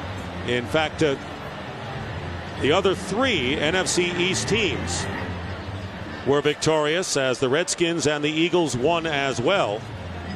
Right now the Giants at 5-1 and trailing here 14-9 in the waning minutes of the third quarter. Yeah, that's a Cowboys team that's still struggling. You know, even though they were able to find a way to win this ball game today against the Tampa Bay Buccaneers, going into next week's game against the Giants, it's not a team that's playing their best football for certain. And you know, right now the Giants haven't been either. Defensively they've come around, but offensively they're still struggling here over the past few games. And that left knee there on Warren, you saw that was ugly. That thing just gave out on him just as he was trying to walk off the field. And he's their long snapper, and it's not always easy to get the long snapper. And Darnell Stapleton will be his understudy. First down for Eli Manning and the Giants from the 5.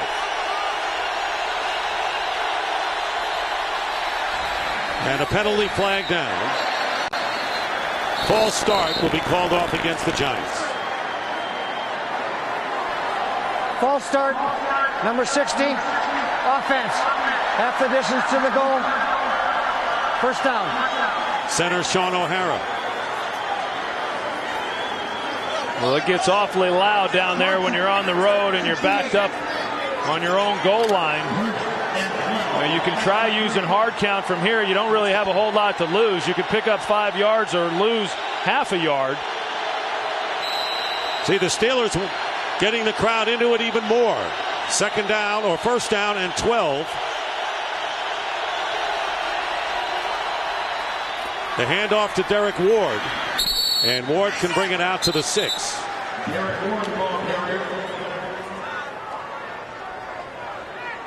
I just think it's important right here that, you know, the defense has been playing pretty good, but if you get conservative, if the Giants do, and they say, well, we're just going to run the football, they're going to have a hard time picking up this first down. Then you're giving the ball back to the Steelers with great field position. I think you've got to trust your quarterback. You've got to trust that you can throw the football down here in this area and not allow bad things to happen. Second down and 9. And the pass is dropped by Mario Manningham, a rookie from Michigan who just entered the game. And third down and 9 for the Giants. Dick LeBeau in his 50th year in the National Football League.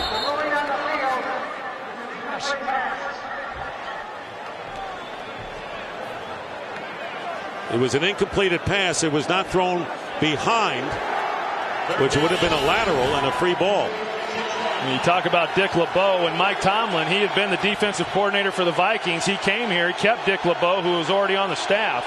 And boy, did that turn out to be a great decision. LeBeau used to be the defensive coordinator. Third down and 9.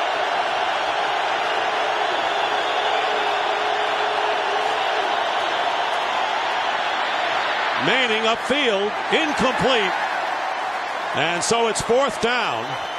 And the Giants will have to kick, and not much margin of error for Jeff Feagles when he lines up. Well, the Steelers hadn't yet got a sack, but you're going to see James Harrison and the job that he does, Dave Deal, just driving him right back into Eli Manning. It took Rich Seibert, the left guard, to get him off of him, but you know, not a good series there for the New York Giants, and now they're going to give the ball back to the Steelers with great field position. 3 straight 3-and-outs by the Steeler defense. Mewelde Moore near midfield, and will be hit there as he just gets into Giant territory. So it's pretty hard to operate against this defense when you're in the shadow of your own goal line, and that's what Eli Manning had to contend with. As the Steelers, with 1:43 to go in the third, will start basically at midfield. Well, this Giants defense, they haven't been too bad. You know, they've been okay. They've given up a couple big plays that have hurt them, but overall they've been all right. They've just not gotten a whole lot of help from their offense. The offense came out in this game early, looked pretty good. Eli was settled in and making good throws, but since that time, early in the game, they've really not done much on the offensive side of the ball. First down, and here's Mewelde Moore trying to go outside. And the Moore gets a few. as he gets to the 44 as we check in with Pam Oliver. Well, Dick, you saw the Giants defense huddling up. They're trying to regain the spark and intensity they had earlier. Defensive coordinator Steve Spagnuolo talked to the group very calmly and very softly. I couldn't hear a word he said. While the defense was on the sideline, trainers, by the way, put ice packs on both of Aaron Ross's calves. Preventative measures, they say, against cramps. All right, Pam, thank you very much. And right now, Justin Tuck is on the sideline. 2nd down and 5 for the Steelers, who lead at 14-9. And again, they go to Moore, and Mewelde Moore breaks a tackle and very close to another first down as he gets just inside the Giant 40. Butler making the tackle. Ronaldo Wynn had replaced Tuck. Well, so much of what Pittsburgh wants to do is built off of running the football. And if they get that going like they have the last couple of weeks, and they've run the ball, pretty effectively here today, then that play action stuff comes into play, as we saw on the big deep pass there to Nate Washington, and it just puts everything, right there for Ben Roethlisberger to call, and makes things very difficult on a defense. Tuck is back in there, and Moore tries a straight arm, and he will go out of bounds at the 36, picking up 3.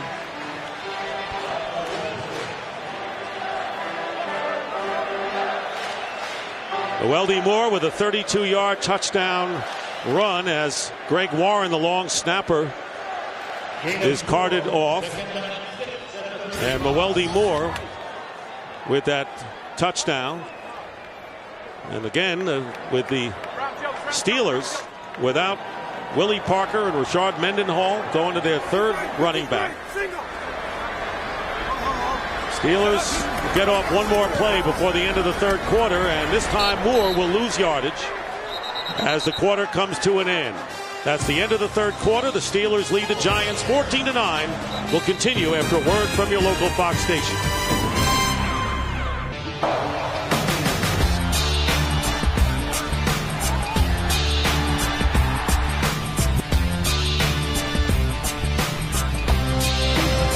Welcome back to Pittsburgh for the start of the 4th quarter. This is Dick Stockton along with Troy Aikman and Pam Oliver. There you see the Giants held to just 20 total yards in the 2nd half. Steeler defense trying to hold on, but offensively they've got a 3rd down and 8 on the Giant 37. And movement on the right side, and Willie Colon will cost the Steelers 5. Number 74, offense. 5-yard penalty, 3rd down. Well, you don't often see Eli Manning trying to get the team going. Well, kind of a quiet leader, but there he is. Looks even quiet there. Well, sometimes that's a lonely feeling for a quarterback when you're talking to a guy there. They all have blank stares on their face. You're wondering. Now you know how that college professor felt when they were talking to you in school. You look at these guys and you say, "Hey, is anybody hearing what I'm saying?" 3rd down and 13, and there is Roethlisberger trying to add lib, send the receivers downfield, and the pass to Mewelde Moore is a catch. It'll be short of the 1st down to the 32 as Fred Robbins chased Roethlisberger out of the pocket. Well, they're short of the 1st down, but now Mike Tomlin has an interesting decision to make as to whether or not you attempt a field goal from this position. I don't think you'll punt. Or do you go for it on 4th down? And they're keeping Ben Roethlisberger out on the field and the rest of the offense, and they're going to go for it here on 4th down. 4th down, they need 4 for the 1st down. Ball is on the Giants 34.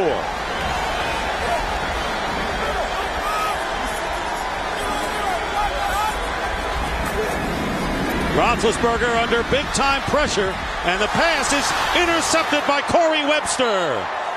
And the Giants get it back. It was tantamount to not getting the 4 yards on 4th down. Kiwanuka pressured Roethlisberger, and that is the 3rd turnover committed by the Steelers. Well, and obviously, that's like a punt almost. It's 4th down, you make a play. Now, they get great field position if Matthias Kiwanuka right there is able to make the sack. And he's not able to bring Ben Roethlisberger down. Not an easy thing to do. But he would have been better off had he not have intercepted it. You know, they would have gotten the ball if he just knocked it down. They would have gotten better field position. So Roethlisberger, who had 3 interceptions thrown up to this game, has thrown 3 in this game alone. First down for the Giants. A minute gone here in the fourth quarter, starting from their 32. And Eli Manning getting chased, and the pass nearly intercepted as Woodley putting great pressure on. And is he ambidextrous or what? Well, they're going to call Jacobs. Sorry, Dick. It looks like they're going to call pass interference. And I guess that's still allowed even when the quarterback throws it left-handed. Pass interference, 92, defense, beyond the line of scrimmage, automatic first down at the spot of the foul. James Harrison. Now you see you see Eli Manning get out here, and he knows in order to keep from getting a sack, throw it left-handed, a dangerous throw. And because of the way the ball came out, it just looked like, well, this play's over with, but you know, all rules still apply. Obviously, it doesn't matter if the ball's coming out end over end or not. And that was a good call by the officials. So the Giants with a first down on their 35. And on the delay, Derek Ward with a good run, and Ward close to the first down depending on the spot of the ball at the 45. Well, we showed Eli Manning on the sideline talking to his guys and trying to get them going, and now we'll see as to whether or not that translates into anything here on this possession. But I do think this is an important drive, even though there's plenty of time left. You know, they're in good field position right now, and whether or not they come away with a touchdown, a field goal, and really cutting this thing down to a field goal game would be very big for the Giants. Jacobs walking gingerly on the sideline. You saw the Giants get a first down. Derek Ward is the tailback. On the handoff to Ward, he picks up a couple. Casey Hampton, the nose tackle, who has been inactive the last 3 games with a strained groin, comes in to stop him. Well, they just have not really been able to get this running game, you know, going. And I know coming in when you're facing the Pittsburgh Steelers, a group that really no one's been able to run the football against, but yet I know that it's a challenge. It's a challenge for the offensive line, you know, to say that, hey, we're the #1 running team in the league, and we're going to show that we can run the football against anybody. Well, you know, so far they've not done a very good job of that against the Steelers front. And they've only thrown for 113 yards on top of that. Second down and 9. Here is a play action pass downfield. Steve Smith. And Smith gets the ball jarred away by Ryan Clark, who puts the hit on. And Clark slow getting up.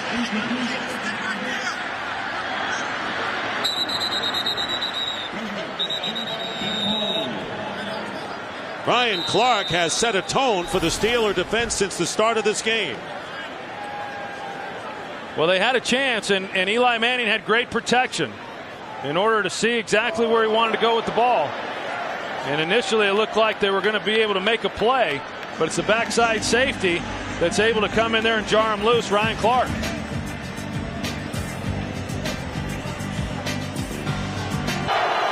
We're back. Ryan Clark went into the locker room. Tyrone Carter, number 23, replaces him. Third down and 9. Manning gets it out to Kevin Boss.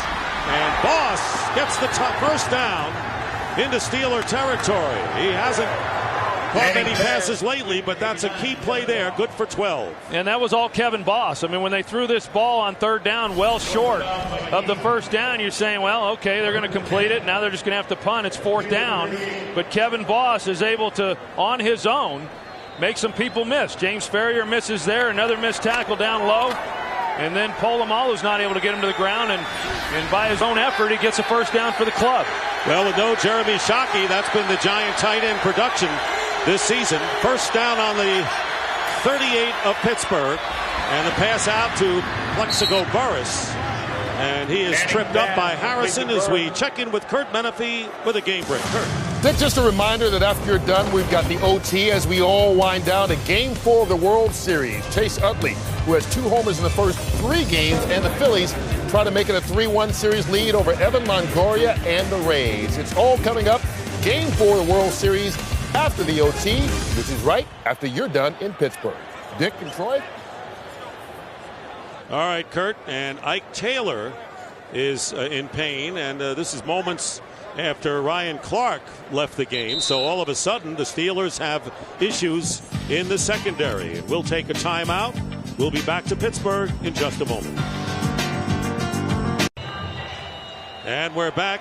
2nd down and 5 for the Giants. Yeah, and I think with Ryan Clark and Ike Taylor down, Dick, that they've got matchup problems on the outside. I think I'd take a shot if I were the Giants. Instead, they hand it off to Derek Ward, and the Steelers are there. Not been able to run on the Steelers. Yeah, this is where Ryan Clark got hurt when he was coming over to make a play on Steve Smith, and he goes down. It looked initially like Steve Smith was going to be able to make a play, but really a great play by Ryan Clark, although, as we said, he's no longer in the game.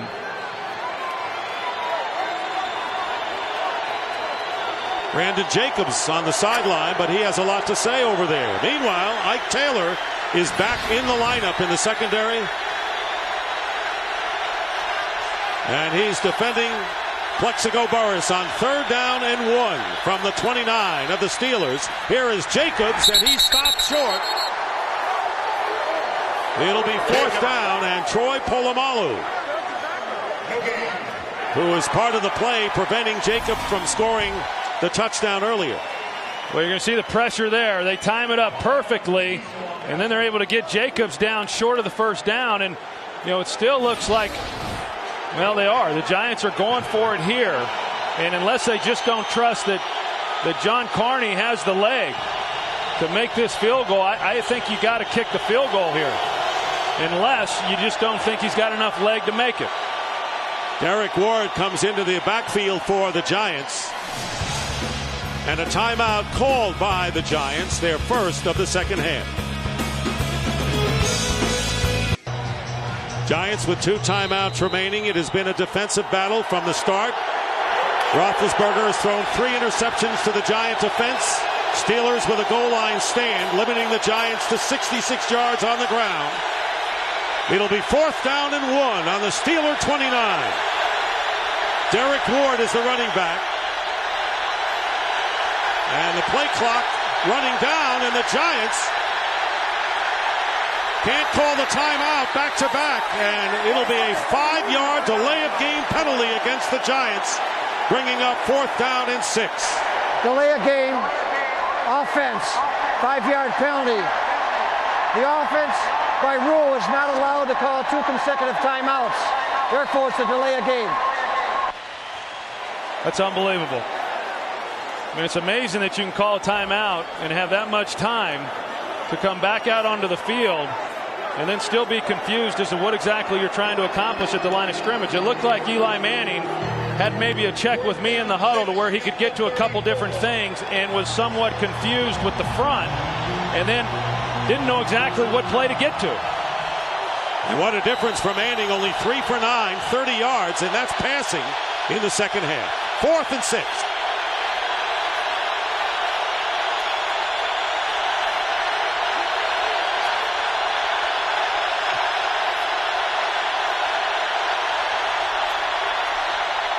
Manning to Amani Toomer, and Toomer making the catch inside the 5.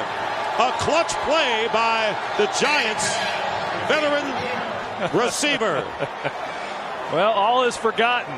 When you're able to come back now on 4th and 6. You got William Gay, who's covering Amani Toomer, and a great route by Amani Toomer. I mean, this guy's not a speed guy, but he's able to run an effective route that gives Eli Manning enough of the field to lay the ball out over his shoulder, and he stretches out and makes a heck of a catch. 31 yards and his second catch of the game, and it's 1st and goal at the 4 as Ryan Clark watches from the Steelers sideline. And the pitch is to Ward, and Ward is hit and knocked down. And a big hit by Brett Kiesel. A 2-yard loss, 2nd and goal. Yeah, anytime you leave your feet like that as a running back, you stand the risk of taking a shot like this. I mean, you want to try to, if you do have to leave your feet, you want to try to get him back on the ground just as quickly as possible. But Kiesel's there, and he just puts him to the ground. That 31-yard play was the Giants' longest play from scrimmage. 17 yards had been the longest Giant play of the game. Yet to score from the red zone. Second and goal, and here is Burris. And watched by Taylor, but the pass thrown beyond him. Ike Taylor on Plexico Burris, and there was a chance. This ball was pretty flat, and because of the size advantage, I mean, you could argue, see the hold there, the left hand on the jersey of Plexico Burris. Could have definitely gotten the call, but because of the height advantage that Burris has, that's a ball that Eli has to at least give him a chance. If you throw it to where he can go up and try to make a play like a rebound, he's got a much better opportunity to haul that one in. Third and goal. Manning's pass, and then knocked away by William Gay. Kevin Boss was the intended receiver, and his fourth down, and the Giants will send the field goal team in. I'll tell you, they're lucky that ball didn't go all the way the other way for a touchdown. William Gay right there, he could have very easily have undercut that throw. A dangerous pass by Eli Manning. And we've been talking about how the Steelers secondary has been depleted. Don't forget Brian McFadden, broken forearm, giving way to Deshae Townsend this week. Clark is out of there. Gay makes a big play. And now Carney on for a 24-yard field goal attempt. 3 for 3 thus far.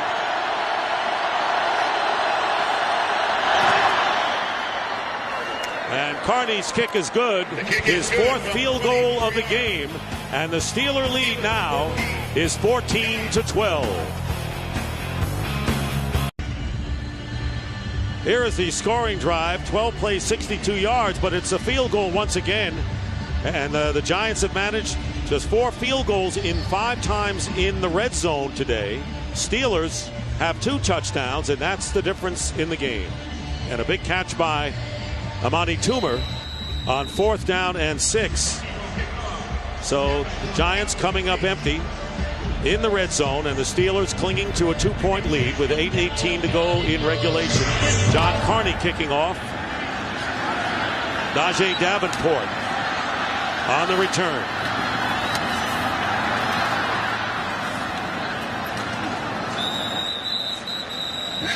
And they've had their chances, Troy. No question about it, this Giant offense. Well, they sure have. I mean, whatever happens in this ball game, they're going to go back and take a look at all the missed opportunities that they've had. They get down here in the goal line. They haven't been real good in the red zone coming into this ball game, and they're going to come out of this game a lot worse. And when you get down here against a good football team, you've got to be able to score touchdowns, particularly when the Pittsburgh Steelers have been able to create a couple big plays of their own to come away with the 14 points that they have. Giants came in with the second best offense in the league. The Steelers with the first defense in the NFL. First down from the 30. Roethlisberger looking to throw on first down and tries to flip it away, and it'll be ruled an incomplete pass as Danny Clark wrestling with a Steeler receiver. Ruling on the field is incomplete. Second down. The Giants overload this front, and they bring everybody. They bring the linebackers, everybody on the back end is one-on-one. They had to get to Ben Roethlisberger. Otherwise, a big play was about to occur. A good thing Matthias Kiwanuka was able to get him down.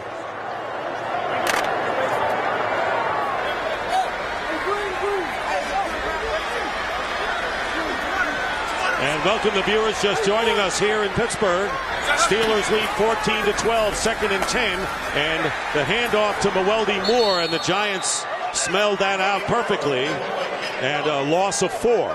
Well, the Giants defensively are overloading the line of scrimmage and basically saying to their defensive backs, you're going to have to hold up one-on-one because we've got to be sure that we stop them from running the football and taking this clock down. On first down, it was a good call by offensive coordinator Bruce Arians in trying to take a shot, anticipating that front. But the secondary did a good job and didn't allow anybody to come free. 3rd down and 14. Giants have had big opportunities in the red zone, have managed 4 field goals. Steelers have 2 touchdowns to show for their offense, and this time Roethlisberger goes down as Matthias Kiwanuka with his 2nd sack of the game and the 4th by the Giants.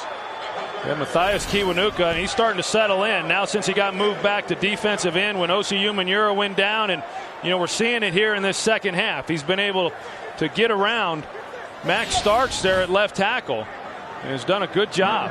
I think that if we look back after this game, we talk about the missed opportunities by the Giants. Well, the Steelers, they've just been very ineffective on third down. James Harrison, the new long snapper, snaps it out of the end zone for a safety, and the Giants have tied the score at 14 as Greg Warren was carted off on the last series, and the Steelers called on James Harrison as the long snapper in reserve and snapped it over the head of Mitch Berger, who's been ailing with a hamstring pull. It is a safety. We're tied, and the Giants will get the ball again. Well, I'm sure this is something that James Harrison does not spend a lot of time doing. Warren is their primary long snapper. Not a lot of teams around the league working their second guy very often. Most teams really struggle when they have a long snapper that does go down. You never know how a guy is going to react once he gets into game situations, regardless of how good he may look in practice. And when people talked about this game coming in, do you think anyone talked about a long snapper injured and then the backup long snapper snapping it over the head of the punter for a safety? I don't think that came into the analysis. Do you before the game started? Yeah, I don't think it did, But it's an important part of the game. Right. I mean, there's no doubt. And, we laugh about it, but I can tell you that I was on a team to where our deep snapper, Dale Hellestrate, broke his thumb and couldn't snap. Now, this was in the preseason, and we found out real quickly how valuable that guy is. They're hard to find. And when you find them, you do everything you can to keep them healthy for that very reason. It'll be a free kick, and Mitch Berger, who's bothered with the sore hamstring and showing it every time he kicks the ball, will be kicking it to the Giants, who have Dominic Hickson and Ahmad Bradshaw back deep.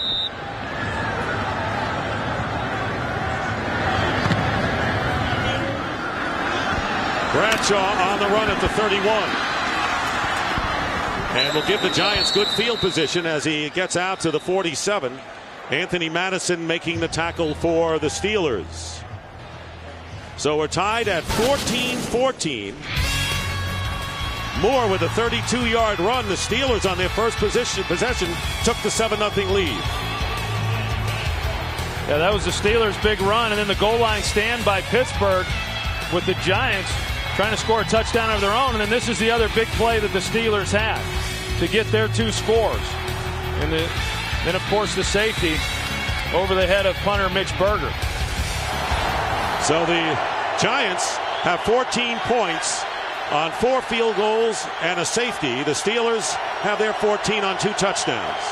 First down on the 47. Derek Ward on first down pushes the pile toward midfield. Ward the ball carrier. Getting 3. Want to remind you, coming up after the game, the OT presented by Lowe's, and then Joe Buck, Tim McCarver will be in Philadelphia for Game 4 of the World Series. The Phillies lead 2-1 as the Rays try to come back. 8 o'clock Eastern, 5 Pacific. The World Series on Fox. Well, they got Derek Ward they got Brandon Jacobs on the sideline. They got Derek Ward in the game. I think it doesn't matter which one of those is running the football. They're going to have a hard time getting a first down just running the ball. This is going to be on Eli Manning. 2nd and 7. Manning looking to throw. And overthrows Ward to bring up third down. Jacobs has gained only 39 yards in 17 carries, and Ward has gained only 27. Yeah, not a lot better. And, like I say, even though, we always talk about, we always argue, it always makes for a good argument, what wins? Good defense or good offense? And in this ball game, when you look at the matchup about the Giants running the football against the Steelers stopping the run, the Steelers have won that battle all afternoon. Well, this is a big play.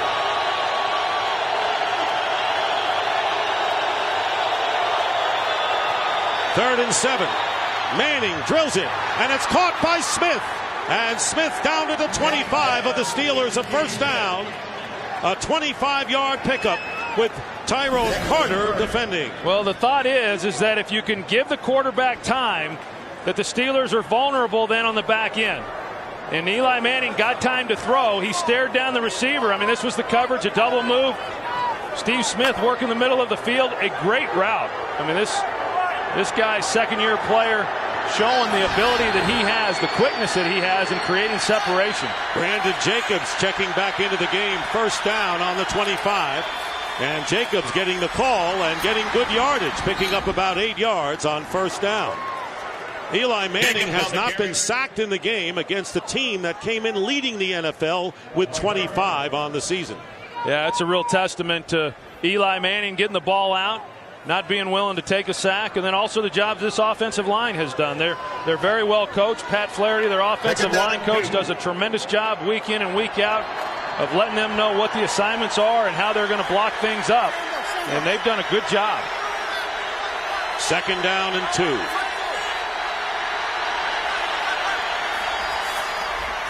Manning's toss caught by Burris.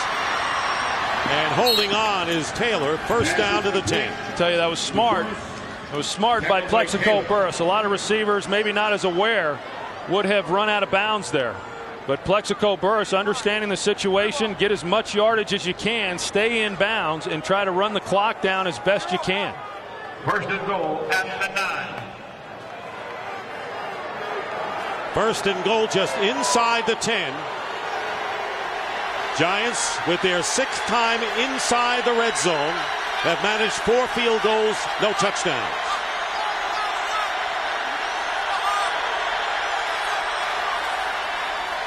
Here's Ward with a blocker. Ward trying to get away and get into the end zone and can't. And James Farrier hung on. It'll be second and goal down to about the 2.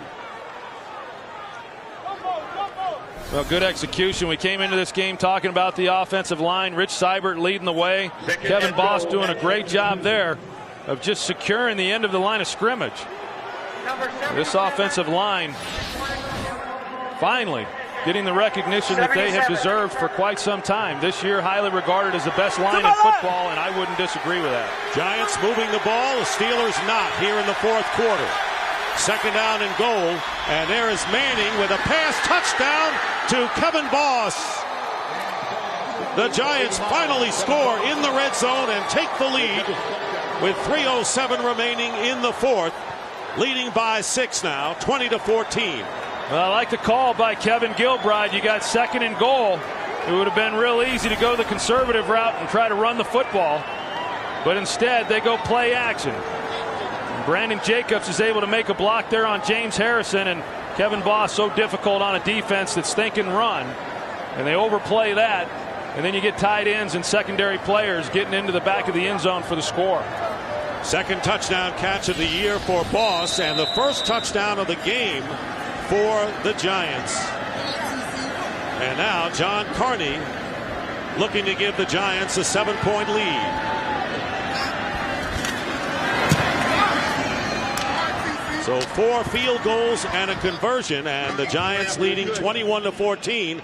All this after the bad snap by the backup long snapper Harrison over the head of Mitch Berger out of the end zone for the safety.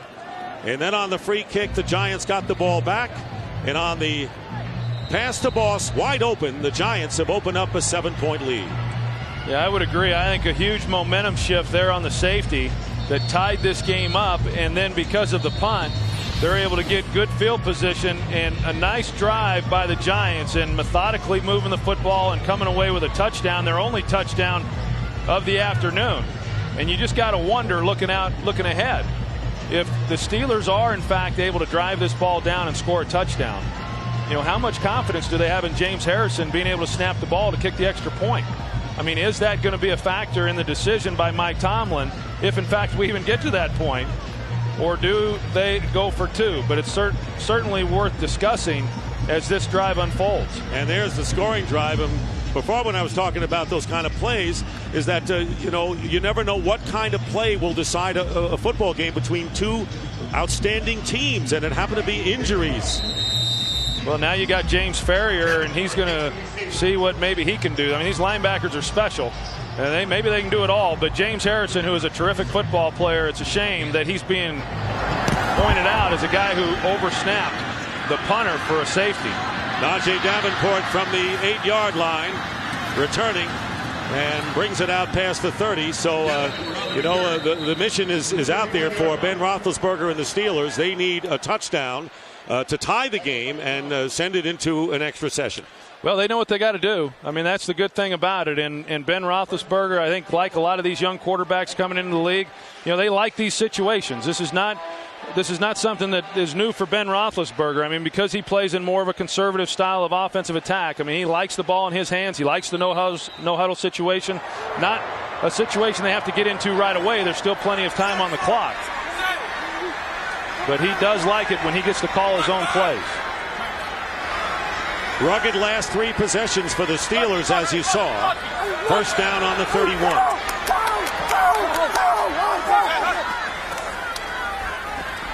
Roethlisberger's pass, and incomplete, intended for Nate Washington. So you always want to get a franchise quarterback, they tell you, like Eli Manning did in the Super Bowl, to go down the field and win the game for you. Well, that's what they want in this case for Roethlisberger, to go down the field and tie the game for the Steelers. 2nd and 10.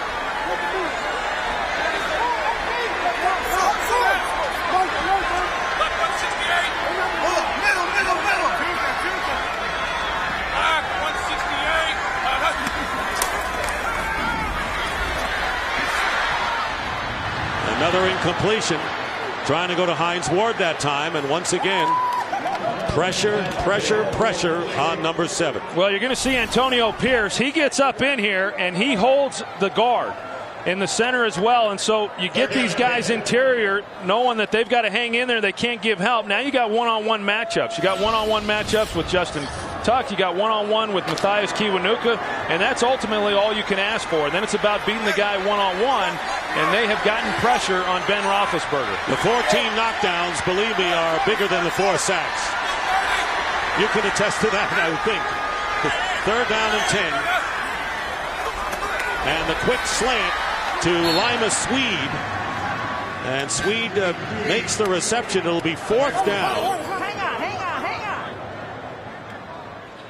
For the Steelers. Well, the Giants, they come with a corner blitz. They're going to bring Webster off the edge here. And then the safety, one-on-one, has to make the tackle. And if he doesn't make the tackle, that's a huge play.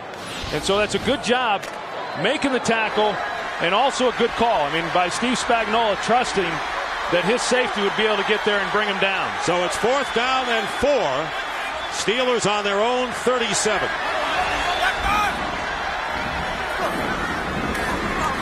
Roethlisberger incomplete to Hines Ward, and the Giants will take over on downs. So the rookie Kenny Phillips on the previous play prevented further gains, and now the Giants hold and will get the ball back in Steeler territory with 2:08 remaining in regulation. Even if Hines Ward had been able to make this catch, he was not going to get a first down. I mean, the ball's there. It got tipped, it looked like, but where he was at on the field, it was not enough to pick up the first down. Now, that was close. I don't know that Ben Roethlisberger was even anticipating that the snap would occur, when it did.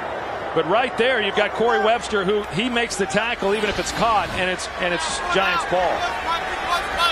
On the 37 of the Giants, and the Steelers, who have all 3 of their timeouts left, will be using them right here. And they call their first timeout as Derek Ward is knocked for a 3-yard loss by Aaron Smith. Timeout. Want to remind you, coming up next, the OT. Wrapping up all of today's action presented by Lowe's. And then the World Series Game 4 as the Rays and the Phillies battle it out exclusively on Fox. Tonight at 8 Eastern, 5 Pacific. So the Steelers, as we mentioned, call their first timeout.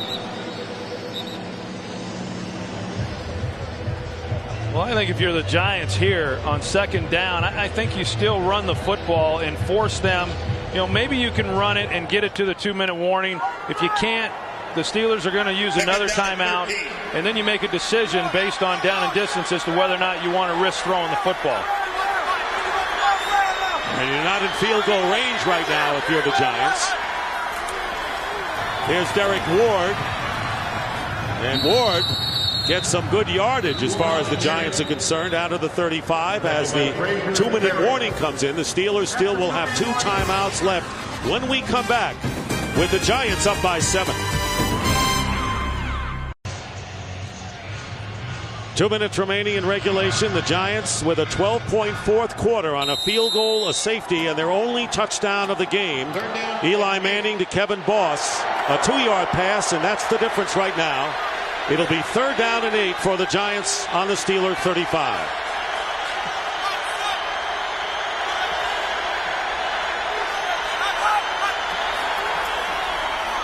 And Ward gets a couple, and the Steelers will call their second timeout, leaving them with 1. And right now we would like to take a moment to send along our warmest thoughts to Mary Della Kirby, mother of our friend and colleague Colby Bourgeois, who has taken ill. Mary Della and Colby, we are all thinking of you.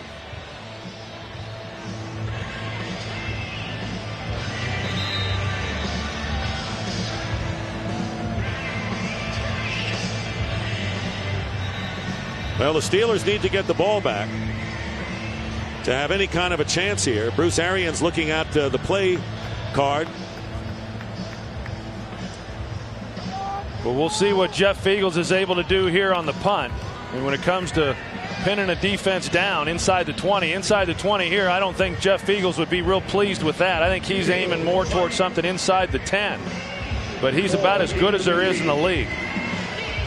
Got Mewelde Moore inside the 10 as the return man. 1:54 remaining in the fourth.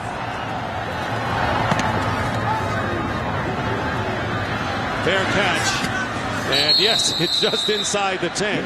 Feagles does his job to a T. And the Steelers, who need a touchdown and an extra point to tie, will start from just inside the 10. They'll call it the 10-yard line. Well, Ben Roethlisberger gets another shot. I would think that after the last possession that they had when they failed to do anything with it, you know, probably not real likely at that point that he thought he would be given another shot. But here he is with 1 minute and 48 seconds. Plenty of time. Steelers do have 1 timeout remaining.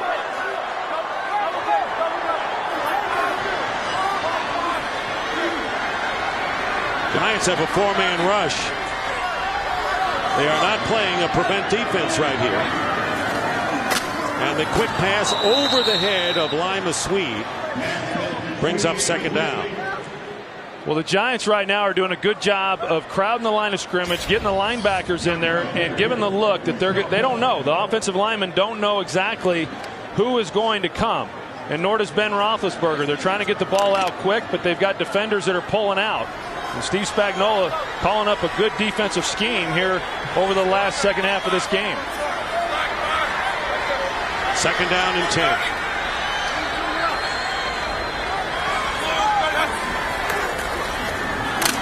Roethlisberger inside the 5 in trouble, and the pass incomplete. Getting a hand on it was Fred Robbins. So 3rd down and 10. And this crowd pretty quiet right now. An enthusiastic crowd waving those yellow towels all day. Terrible towels, they call them here in Pittsburgh, and just a smattering of that right now. Yeah, there's not a lot of that going on right now. It'll pick up if they're able to get a 1st down.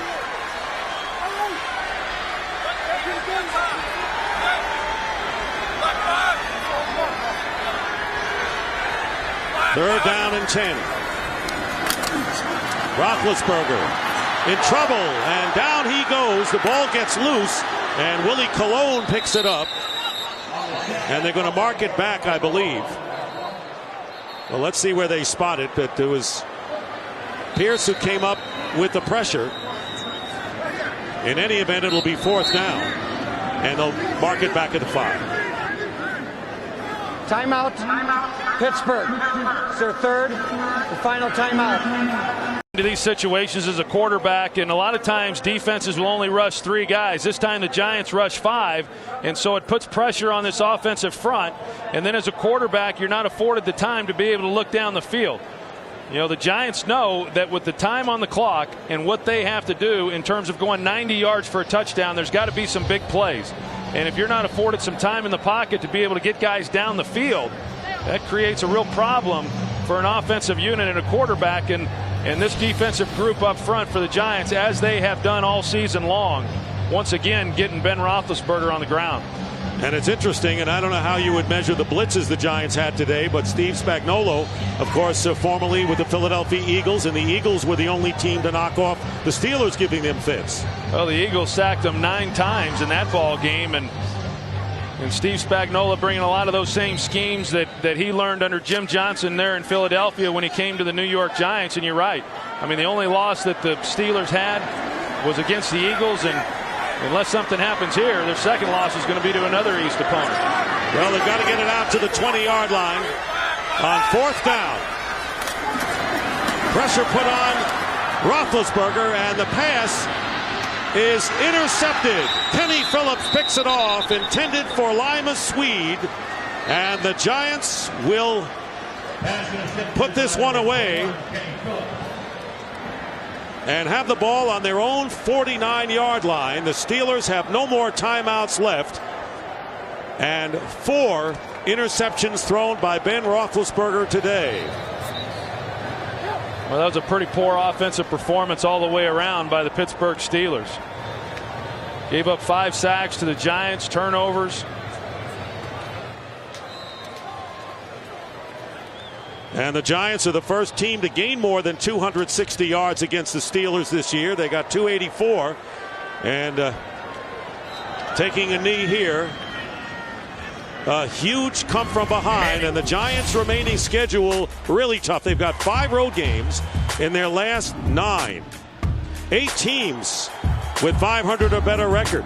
5 against the rough NFC East, 3 of them on the road. And a combined record of 32-20. So the Giants have their work cut out for them the rest of the way. But I'll tell you, coming here to Pittsburgh and beating the Pittsburgh Steelers, a huge victory for them as they go forth. Well, I would agree. I mean, the schedule got a lot tougher for them starting this week. But all they can do is take them one at a time. Guys. This is a huge win. This is a huge win for the New York Giants, coming on the road against really an exceptional football team and coming out of here with a victory. And while we have a chance, today's game is being produced by Richie Zients. The director is Artie Kempner. Our associate directors are Derek Manning and Marcy Kempner.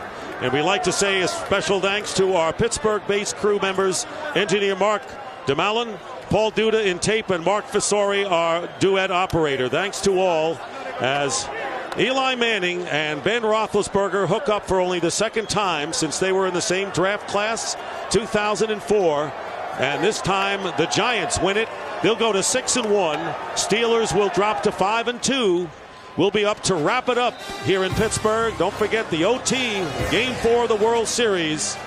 Still to come. Final score, the Giants 21, Steelers 14. We'll be right back.